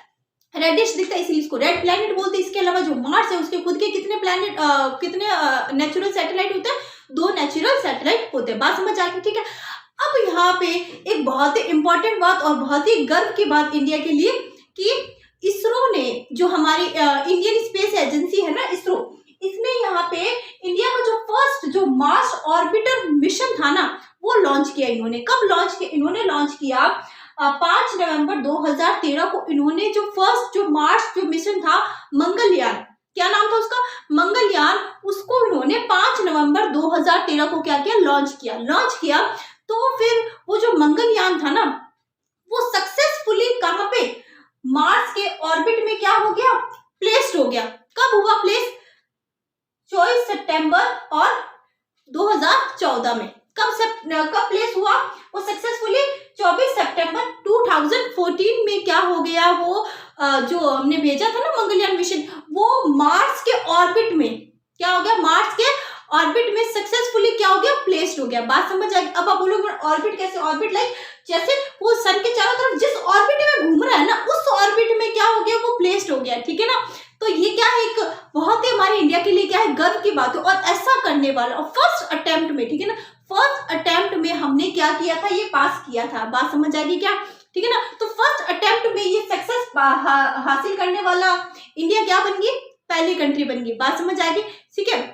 सो आज के लिए इतना ही, बाकी का पढ़ेंगे हम नेक्स्ट वीडियो में, ठीक है ना। और आज जो मैंने टॉपिक पढ़ाए हैं, आज जो मैंने प्लैनेट्स पढ़ाए ना वो सारे क्या? इनर प्लैनेट्स है, ठीक है ना। आज जो मैंने प्लैनेट्स पढ़ाए वो सारे क्या? इनर प्लैनेट्स है, ठीक है ना। नेक्स्ट वीडियो में हम बात करेंगे आउटर प्लैनेट्स के बारे में बात करेंगे, ठीक है ना। मैंने आपको इनर प्लैनेट्स और आउटर प्लैनेट्स में डिफरेंस बता दिया। जो एस्टेरॉइड बेल्ट है उसकी जो एक तरफ है, जो सूर्य के जो उस तरफ है ना वो क्या हो गया? इनर प्लैनेट्स हो गए। जो सूर्य से दूरी की तरफ है वो क्या हो गए? आउटर प्लैनेट्स हो गए, ठीक है ना। एस्टेरॉइड बेल्ट क्या करता है? इनको डिवाइड करता है इनर एंड आउटर प्लैनेट्स में। बात समझ आ गई। सो हमने इनर प्लैनेट्स के बारे में बात कर ली है। सो आज का हमारा टॉपिक रहेंगे कुछ ऐसे आउटर प्लैनेट्स के बारे में हम पहले बात करेंगे, फिर हमारा दूसरा टॉपिक रहेगा एस्ट्रॉइड्स, तीसरा फिर कॉमेट्स, फिर हम मिट्रियोर्स एंड मिट्रियोराइट्स के बारे में बात करेंगे, फिर हम आर्टिफिशियल सैटेलाइट्स के बारे में बात करेंगे। सो ये आज के हमारे टॉपिक्स रहेंगे। सो हम अपना पहला टॉपिक आउटर प्लैनेट्स के बारे में हम बात करते हैं, ठीक है। तो आउटर प्लैनेट्स होते हैं वो उनमें कौन कौन से प्लैनेट आते हैं, ठीक है ना। आउटर प्लैनेट्स में आते हैं 4 प्लैनेट, क्योंकि हमने देखा था कि इनर प्लैनेट में पहले आगे वाले 4 प्लैनेट और आउटर प्लैनेट में पीछे वाले 4 प्लैनेट। बीच में इनको डिवाइड कौन करता है? जो एस्टेरॉइड बेल्ट होता है वो इन दोनों को इनर और आउटर प्लैनेट्स में डिवाइड करता है। बात समझ आ गई। इनर प्लैनेट्स में हमने देखा था कौन कौन से हैं, हो गए मर्क्यूरी, वीनस, अर्थ और मार्स, ये हो गए 4, ठीक है। इसके अलावा जो आउटर प्लैनेट्स है उसमें रहेंगे हमारे जुपिटर, सैटर्न, यूरेनस और नेपच्यून। बात समझ आ गई, ठीक है। सो अभी हम आउटर प्लैनेट्स में हम इन्हीं 4 प्लैनेट्स के बारे में बात करेंगे, ठीक है ना। जुपिटर, सैटर्न, यूरेनस और नेपच्यून के बारे में बात करेंगे, ठीक है बच्चों। So let's start the topic. So ये हमारा है जुपिटर के बारे में बात करते हैं। लाइक जुपिटर क्या होता है कि सोलर सिस्टम जो हमारा होता है ना उसका सबसे बड़ा प्लैनेट कौन है? जुपिटर ही है, ठीक है ना। तो जुपिटर इतना बड़ा है कि पृथ्वी जैसी, ठीक है ना, जो पृथ्वी इतना बड़ा है इसकी जैसी 1300 पृथ्वियां, कितनी पृथ्वी जैसी 1300 पृथ्वियां वहां पर आ सकती है। तो जुपिटर बहुत बड़ा है और इसका जो मास होता है वो पृथ्वी से कितना टाइम्स है? वो है 380 टाइम्स गुना है। पृथ्वी से कितना है? 380 टाइम्स गुना क्या है? ज्यादा है। बात समझ आ गई क्या? ठीक है। और इसके बारे में हम देखते हैं कि Jupiter is the largest planet of the solar system, ठीक है। It rotates very rapidly on its axis. कहने का मतलब ये है कि अपने एक्सिस पे ये इतना तेज घूमता है जैसा पृथ्वी क्या करती है अपने एक्सिस पे घूमने में कितना टाइम लगती है, मतलब 24 घंटे में एक चक्कर पूरा करती है अपने एक्सिस पे, वैसे ही ये क्या करता है अपने एक्सिस पे इतना तेजी से घूमता है कि वो 24 घंटे से भी क्या लेता है? कम समय लेता है। लाइक वहां पे दिन और रात क्या होगी? बहुत जल्दी होती होगी फिर तो, ठीक है। Jupiter has a large number of satellites. Like जैसे अब अर्थ की बात करते हैं तो अर्थ का सैटेलाइट कौन है? मून है, ठीक है ना। नेचुरल सैटेलाइट कौन है? मून है, ठीक है। और कितना है? एक ही है हमारे पास, हमारा खुद का मून कितना? एक ही अर्थ का। वैसे ही जो जुपिटर है ना इसके बहुत सारे मून्स है, ठीक है ना। अगर हम इसको टेलीस्कोप से देखें ना जुपिटर को तो हमें क्या दिखेंगे? 4 इसके मून हम देख सकते हैं, ठीक है ना। इसके अलावा भी बहुत सारे इसके सैटेलाइट्स हैं बट अगर अपन टेलीस्कोप से देखें ना तो हमें इसके चार हमें मून इसके आराम से हम देख सकते हैं। बात समझ आ गई, ठीक है। इसके अलावा हम देखते हैं कि इट हैज ऑल्सो फेंट रिंग्स अराउंड इट। लाइक देखो एक बात बताती हूँ, जो जितने भी जो आउटर प्लैनेट्स रहता है ना, उन सबके चारों ओर क्या है, एक रिंग है, ठीक है ना। उन सबकी लाइक ये एक प्लैनेट है ना, इसके चारों तरफ यूं एक रिंग होती है, ठीक है ना। तो आउटर प्लैनेट जितने भी है ना, अब जुपिटर, सैटर्न, यूरेनस, नेपच्यून, इन सब में क्या है, एक फेंट रिंग है, ठीक है ना। जैसे इसमें इट ऑल्सो हैज अ फेंट रिंग्स अराउंड इट, ठीक है। You can easily recognize Jupiter as it appears quite bright in the sky। आप है ना जुपिटर को आराम से है ना आसमान में देख सकते हो। लाइक कैसे कि ये क्या है कि ब्राइट करता हुआ आपको दिखेगा, ठीक है ना, क्योंकि सबसे ब्राइट होगा, सबसे बड़ा है, तो सबसे ब्राइट होगा ये, ठीक है ना, जिसको हम आसानी से इसको आसमान में देख सकते हैं। बात समझ आ गई। सो आप लोग इसको नोट डाउन कर लीजिए। अब हम बात करते हैं सैटर्न के बारे में, जिसको हिंदी में क्या बोलते हैं, शनि बोलते हैं, ठीक है ना। जुपिटर को हिंदी में बोलते हैं बृहस्पति, ठीक है। तो अब हम बात करते हैं सैटर्न के बारे में। Saturn which appears yellowish in colour. Like Mars कैसा था, रेड था, रेडिश बोलते थे, ठीक है ना। वो क्या था, रेड था, तो उसको क्या बोलते हैं, मतलब रेड प्लेनेट भी बोलते थे। वैसे ही सैटर्न क्या है, येलोइश दिखता है, ठीक है ना, येलोइश इन कलर दिखता है, ठीक है। Saturn also has rings, these rings are not visible with naked eye, ठीक है ना। क्या है कि जैसे मैंने बोला आउटर प्लैनेट्स है, जितने भी जो चार आउटर प्लैनेट्स है उन सबके चारों तरफ क्या होती है, रिंग होती है। वैसे ही सैटर्न के पास भी क्या है, एक रिंग है, ठीक है ना। वो नेकेड आई से नहीं दिखाई देती, ठीक है, सिंपल सी बात है। Saturn also has a large number of satellite, ठीक है ना। सैटर्न के पास भी क्या होते हैं, लार्ज नंबर ऑफ क्या होते हैं, सैटेलाइट होते हैं, ठीक है। वहीं पर एक इंटरेस्टिंग थिंग ये है सैटर्न के बारे में कि सैटर्न की जो डेंसिटी होती है ना, वो इतनी ज्यादा कम होती है कि जो पानी होता है ना उससे भी ज्यादा कम। लाइक पानी की डेंसिटी होती है ना उससे भी ज्यादा कम। अब आप सभी लोगों को पता है, नहीं पता तो मैं आपको बता देती हूँ। लाइक अगर किसी ऑब्जेक्ट की डेंसिटी अगर पानी से भी कम होती है ना, तो वो ऑब्जेक्ट क्या करता है, पानी के ऊपर क्या करता है, फ्लोट करता है, ठीक है ना। किसी भी ऑब्जेक्ट की डेंसिटी जिसकी डेंसिटी क्या पानी से भी कम है, ठीक है ना, वो क्या करता है, ऑब्जेक्ट है वो वाटर पे के ऊपर क्या करता है, फ्लोट करता है, ठीक है ना। तो पानी से भी इसकी डेंसिटी कम है। तो इसका मतलब ये है कि अगर मैं सैटर्न को आसमान से लेके यहाँ पे पानी के ऊपर यहाँ पे मैं उसको रखूं, तो वो क्या, वो तैरने लगेगा क्या, ऑब्वियसली, क्योंकि उसकी डेंसिटी क्या है, वाटर से भी कम है, इतनी लीस्ट डेंसिटी है उसकी, ठीक है ना। One interesting thing about Saturn is that it is the least dense among all the planets, ठीक है ना। सारे प्लैनेट्स के मुकाबले क्या सबसे कम है डेंसिटी इसकी, ठीक है ना। It density is less than that of water, ठीक है ना। वाटर से भी क्या इसकी डेंसिटी कम है। बात समझ आ गई, ठीक है। तो आपको याद रखनी इसमें रिंग है, येलोइश इन कलर है, ठीक है, और इसकी डेंसिटी क्या होती है, बहुत कम होती है। लार्ज नंबर ऑफ क्या होते हैं, सैटेलाइट्स होते हैं, ठीक है ना। तो आपको टिप्स पे अपनी चीजें याद रखनी है। लाइक वन वर्ड में येलोइश, ठीक है, दूसरा रखेंगे हम रिंग, ठीक है, फिर रखेंगे लार्ज नंबर ऑफ सैटेलाइट, और फिर रखेंगे मतलब लीस्ट डेंसिटी, ठीक है। बात समझ आ गई। तो 4 पॉइंट हमारे अंगुलियों पे आ गए, ठीक है। तो अब हम दूसरे प्लेनेट के बारे में बात करते हैं। आप इसका स्क्रीनशॉट ले लीजिए। तो अभी हमारे जो आउटर प्लैनेट्स रह गए, 2 आउटर प्लैनेट रह गए हमारे, यूरेनस और नेपच्यून, इसके बारे में बात करते हैं, ठीक है ना। तो यूरेनस के बारे में तो फिर भी हम लोगों को थोड़ा बहुत पता है, बट नेपच्यून क्या इतना ज्यादा दूर है ना अर्थ से कि है ना वहां तक, और वहां की जो चीजें है ना उसके बारे में इतनी ज्यादा हमें नहीं पता, ठीक है ना, क्योंकि डिस्टेंस बहुत ज्यादा है, लाइक बहुत ज्यादा है, ठीक है ना। आप समझ सकते हो, लाइक लाइट ईयर में बहुत ज्यादा डिस्टेंस है, ठीक है। अब हम बात करते हैं these 2 outer planets of solar system, ठीक है ना। ये क्या है कि मतलब सोलर सिस्टम की क्या है, आउटर प्लैनेट्स है एकदम, ठीक है ना, पीछे वाले, ठीक है ना। Like Venus, Uranus also rotates from east to west. जैसे वीनस था ना, वीनस कैसे रोटेट करता था, ईस्ट से क्या करता था, वेस्ट की तरफ यूं करता था रोटेट। वहीं पर जो यूरेनस है वो भी क्या करता है, ईस्ट से वेस्ट की तरफ क्या करता है, रोटेट करता है, ठीक है। अब आपके पास मान लो क्वेश्चन आ जाए, ऐसे कौन सा प्लैनेट है जो ईस्ट से वेस्ट की तरफ क्या करते हैं, रोटेट करते हैं, तो आप क्या बोलोगे, वीनस और यूरेनस, ठीक है। इसके अलावा जो बाकी के जितने भी जो प्लैनेट है ना वो वेस्ट से क्या करते हैं, ईस्ट की तरफ मोशन करते हैं। अब बात करते हैं कि the most remarkable feature of Uranus is that it has highly tilted rotational axis. As a result, in its orbital motion it appears to roll on its side। इसका कहने का मतलब ये हुआ कि ये अपने एक्सिस के ऊपर इतना ज्यादा टिल्ट है, इतना ज्यादा टिल्ट है। लाइक ये अगर मान लो क्या है, प्लेनेट है, ये अपने एक्सिस के ऊपर इतना ज्यादा टिल्ट है, इतना ज्यादा टिल्ट है कि ये क्या करता है, ये अपने एक्सिस के ऊपर रोल करता है, ठीक है ना, क्या करता है, अपने ऑर्बिट के ऊपर क्या करता है, रोल करता है। बात समझ आ गई क्या? जैसे बाकी के जो प्लैनेट्स है वो तो यूं घूमते हैं, ठीक है ना, वो तो यूं घूमते हैं, पर ये इतना ज्यादा टिल्ट है कि वो क्या करता है, रोल करता है। लाइक अपनी जो अर्थ है, अर्थ भी क्या है, टिल्ट है, बट इतनी ज्यादा नहीं है। बट यूरेनस क्या है, बहुत ज्यादा टिल्ट है कि वो क्या करने लग जाता है, अपने ही ऑर्बिट के ऊपर क्या कर रहा है, वो रोल करने लग जाता है। बात समझ आ गई क्या? ठीक है, अब देखते हैं कि they have a ring system around them. मैंने बोला ही था आपको कि जो आउटर प्लैनेट्स होते हैं उन सबके चारों तरफ क्या होती है, रिंग होती है, ठीक है ना। Outer planets have large number of moons, ठीक है ना। आउटर प्लैनेट जितने भी होते हैं ना, उन सबके पास लार्ज नंबर ऑफ मून्स होते हैं। बात समझ आ गई क्या? ठीक है, सो अभी हम बात करेंगे एस्ट्रॉइड्स के बारे में बात करेंगे। अब हम बात करते हैं एस्ट्रॉइड के बारे में, ठीक है ना। एस्ट्रॉइड क्या होते हैं, ठीक है ना।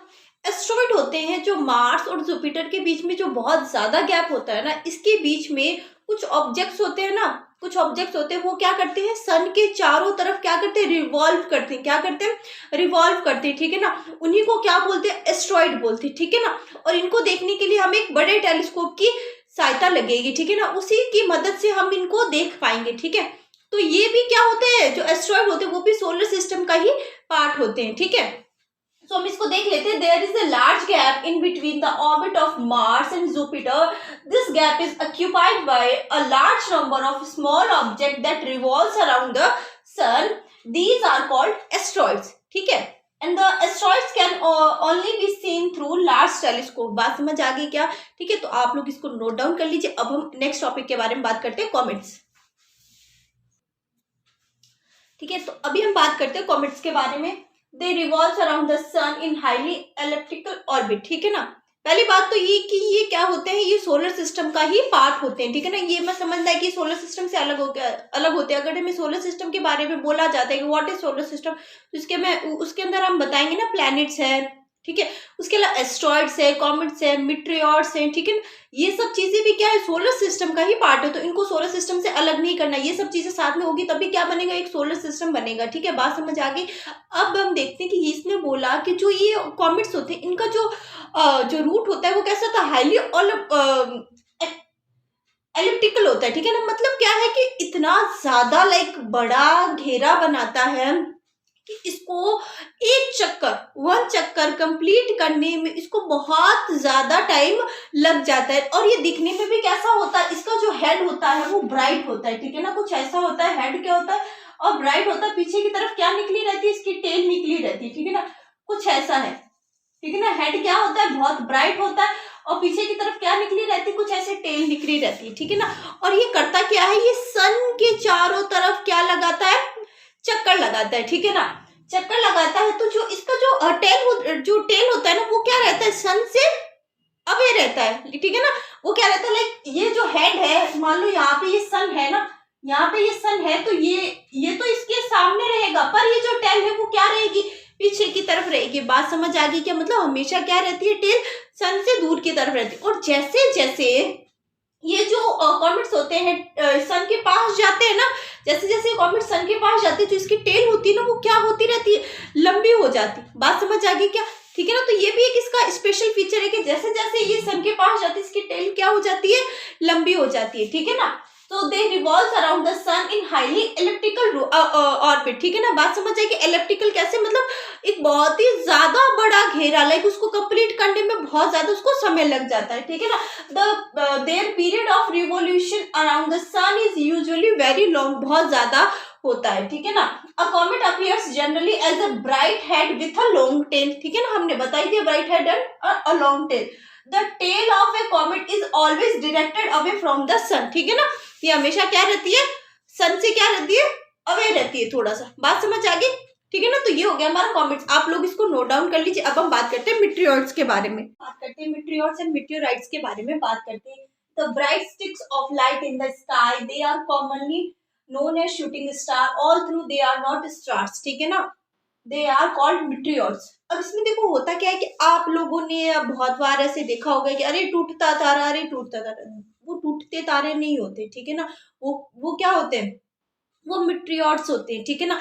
जो आपको ब्राइट करते हुए, ग्लो करते हुए एक लंबी सी आपको ब्राइट ग्लो करती है, एक लाइन जाते हुए दिखती है, आप बोलते हो अरे टूटता हुआ तारा, नहीं वो टूटता हुआ तारा नहीं होता, वो क्या होता है, मिट्रियोर्स होते हैं। अब कहानी क्या है इसके पीछे, होता यूं है कि ये जो मिट्रियोर्स हैं जब क्या करते हैं हमारे एटमॉस्फेयर में, अर्थ के एटमॉस्फेयर में जब एंटर करते हैं तब इतनी ज्यादा हाई स्पीड में होते हैं, ये इतनी ज्यादा हाई स्पीड में होते हैं कि जो एटमॉस्फेयर है अर्थ का, उससे फ्रिक्शन के कारण जो मिट्रियोर्स है और अर्थ का जो एटमॉस्फेयर है उसमें क्या होने लगता है, दोनों के बीच में फ्रिक्शन होता है। उस फ्रिक्शन से क्या होता है कि ये जो मिट्रियोर्स हो जाते हैं वो क्या हो जाते हैं, हीटअप हो जाते हैं। जैसे ये हीटअप होते हैं ये क्या करते हैं, हमें ब्राइट करते हुए दिखते हैं, हम बोलते हैं इसको शूटिंग स्टार, हम कहते हैं अरे ये तो टूटता हुआ तारा, नहीं वो टूटता हुआ तारा नहीं होता, वो क्या होता है, मिट्रियोर्स है जो एटमॉस्फेयर में आने के बाद उसके फ्रिक्शन के कारण क्या होने लगता है, हीटअप हो जाता है, ठीक है ना। अब हीटअप हो जाता है ना तो इतनी ज्यादा हाई स्पीड में होता है और इतना ज्यादा हीटअप हो जाता है कि यह ना अर्थ के सरफेस के ऊपर पहुंचने से पहले ही क्या हो जाता है, इवोपरेट हो जाता है, क्या हो जाता है, इवोपरेट हो जाता है, ठीक है ना। बात समझ आ गई क्या, ठीक है ना। तो ये होते हैं मिट्रियोर्स, ठीक है ना। इसके अलावा वो मिट्रियोर्स जो बहुत ज्यादा बड़े होते हैं, लाइक ठीक है ना, हीटअप होने के बाद भी और फ्रिक्शन के बाद जब वो हीटअप हो जाते हैं ना, उसके बाद जब वो हमें दिखाई देते हैं ना, और उसके बाद वो अर्थ के सरफेस पर भी पहुंच जाते हैं, ठीक है ना। क्या होते हैं, इवोपरेट नहीं होते, ठीक है ना, और अर्थ के सरफेस के ऊपर पहुंच जाते हैं तो उनको बोलते हैं मिट्रियोराइट्स। बात समझ आ गई क्या, ठीक है। इवोपरेट हो जाते हैं, ठीक है ना, अर्थ के सरफेस तक नहीं पहुंचते तो वो तो हो गए मिट्रियोर्स, ठीक है ना। वहीं पर जो इवोपरेट तो होते पर इतने ज्यादा बड़े होते कि पूरी तरह से नहीं हो पाते और अर्थ के सरफेस के ऊपर पहुंच जाते हैं तो उनको बोलते हैं मिट्रियोराइट। जो मिट्रियोराइट्स होते हैं जो अर्थ की सरफेस पे पहुंच जाते हैं, ठीक है ना, उन्हीं की हेल्प से ना जो साइंटिस्ट होते हैं वो क्या करते हैं, इनके स्टडी करते हैं, ठीक है ना। बात समझ आ गई। अभी हम इसको देख लेते हैं, ठीक है ना। A meteor is usually a small object that occasionally enter the earth atmosphere, मतलब अर्थ की जो एटमॉस्फेयर है ना वो ऐसा नहीं कि रोज आता है, नहीं कभी कभार आता है, ठीक है ना। At that time it has a very high speed, the friction due to the atmosphere heat it up, ठीक है ना। एटमॉस्फेयर के फ्रिक्शन के कारण क्या हो जाता है, ये हीटअप हो जाता है, ठीक है ना। इट ग्लोज एंड इवोपरेट्स क्विकली, ठीक है ना। ये चमकता है और जल्दी से क्या हो जाता है, इवोपरेट हो जाता है। बात समझ आ गई। मैंने आपको बताया मिट्रियोर्स के बारे में, ठीक है ना। वैसे ही वो भी क्या होता है, इवोपरेट तो होता है पर इतना बड़ा होता है कि पृथ्वी की सरफेस तक पहुंच जाते हैं और उसी की मदद से क्या करते हैं, साइंटिस्ट स्टडी करते हैं इनके बारे में, तो उसको क्या बोलते हैं, मिट्रियोराइट्स बोलते हैं, ठीक है ना। वो यहाँ पे आपको नोट डाउन करवा देती हूँ, इसको आप नोट डाउन कर लीजिए या स्क्रीनशॉट ले लीजिए। तो अभी मैंने आपको मिट्रियोराइट्स के बारे में बता दिया है, मैं आपको लिख दिया, ठीक है ना। Some meteors are large and so they can reach the earth before they evaporate completely, ठीक है। The body that reaches earth is called meteorites. बात समझ आ गई, ठीक है। सो आप इसको नोट डाउन कर लीजिए। अब हम बात करते हैं आर्टिफिशियल जो सैटेलाइट है, लाइक जो हमने अर्थ से भेजे हैं, ठीक है ना, उनके बारे में बात करते हैं, ठीक है बच्चों। तो आप इसको नोट डाउन कर लीजिए। सो अब हम बात करते हैं आर्टिफिशियल सैटेलाइट के बारे में। ये क्या होते हैं, ये मेन मेड होते हैं, ठीक है ना। पृथ्वी से अर्थ से क्या किए जाते हैं, लॉन्च किए जाते हैं, ठीक है ना। और ये इनकी खासियत क्या होती है कि ये जो होते हैं ना, जो हमारा जो नेचुरल सैटेलाइट जो मून है, ठीक है ना, अर्थ का, ठीक है ना, जो नेचुरल सैटेलाइट मून है उससे क्या होते हैं, वो क्या होता है, पृथ्वी से थोड़ा सा दूरी पे, वहीं पर जो ये आर्टिफिशियल सैटेलाइट होते हैं वो जो रिवॉल्व करते हैं पृथ्वी के चारों तरफ, थोड़ी नजदीक होते हैं, ठीक है ना। इतने ज्यादा दूरी पर नहीं होते जितने ज्यादा मून है। बात समझ आ गई, ठीक है ना। और ये क्वेश्चन उठता है सभी के दिमाग में उठेगा जो नया नया इस चीज को पढ़ रहा है कि आर्टिफिशियल सैटेलाइट हम लॉन्च ही क्यों करते हैं, ठीक है ना। ऐसी क्या जरूरत आन पड़ी कि हम लॉन्च करते हैं, ठीक है ना। ये जरूरत आन पड़ी, ये क्या, पहली बात तो ये ना क्या करता है, जो फॉरेस्ट जो वेदरिंग होती है ना उसके बारे में बताता है, ठीक है। इसके अलावा ये ना हमें ना जो जैसे टेलीविजन हो गए, रेडियो हो गए, उनके सिग्नल्स के लिए भी वहां पे इसको छोड़ा जाता है, ठीक है ना। पृथ्वी की सरफेस के मतलब पृथ्वी का जो आउटर जो पार्ट है वहां पर, ठीक है। इसके अलावा जो होते हैं ना टेलीकम्युनिकेशन, ठीक है ना, इनके लिए भी इनको भेजा जाता है, ठीक है ना, ताकि वहां पर सिग्नल्स है ना, सिग्नल्स देने के लिए वहां पे इसको भेजा जाता है, ठीक है ना। तो इसका बहुत सारे इसके काम है, ठीक है ना। इसी के थ्रू हमें मौसम की जो जानकारी है, वेदर की जानकारी हमें इन सैटेलाइट्स के थ्रू ही मिलती है आर्टिफिशियल। बात समझ आ गई, ठीक है। तो अभी हम इसको देख लेते हैं। Artificial satellites are made, they are launch from earth, they revolve around the earth much closer than earth natural satellite the moon, ठीक है ना। मून से क्या रहते हैं थोड़े से, है ना, जो मून जो सैटेलाइट जो रिवॉल्व करता है अर्थ के उससे क्या रहता है, थोड़े से क्लोजर होते हैं, ठीक है ना। Aryabhata was the first Indian satellite, ठीक है ना। सो हमारे इंडिया ने भी बहुत सारे सैटेलाइट क्या रखे हैं, भेज रखे, ठीक है ना। उसमें से जो फर्स्ट जो इंडिया ने जो सैटेलाइट भेजा था वो कौन सा, आर्यभट्ट। अब बात एक आर्यभट्ट क्यों भेजा, क्योंकि आर्यभट्ट हमारे इंडिया के क्या बहुत बड़े वैज्ञानिक है, ठीक है ना। उनका इसमें बहुत बड़ा योगदान है, ठीक है ना। इस साइंस में इनका क्या, आर्यभट्ट का बहुत बड़ा योगदान है, ठीक है ना। तो Aryabhata was the first Indian satellite. Some other Indian satellites are INSAT, IRS, Kalpana first and EDUSAT. बात समझ आ गई, ठीक है ना। ये कुछ सैटेलाइट है जो हमारे इंडिया ने भेज रखे हैं। और बात समझ आ गई, आर्टिफिशियल सैटेलाइट हम भेजते क्यों है, ठीक है ना। हम इसीलिए भेजते हैं पृथ्वी के बाहर, इसलिए भेजते हैं ताकि हम पृथ्वी का वेदर वगैरह पता कर पाए, ठीक है ना। और जो सिग्नल्स होते हैं रेडियो टेलीविजन सिग्नल्स के बाद सिग्नल्स हमें मिल पाए और हम आराम से हम जो टीवी देख रहे हैं वगैरह ये कहाँ से, उन्हीं सैटेलाइट से रेज आती है। बात समझ आ गई। So that's all for today, thank you so much. Video को लाइक करें, चैनल को सब्सक्राइब करें।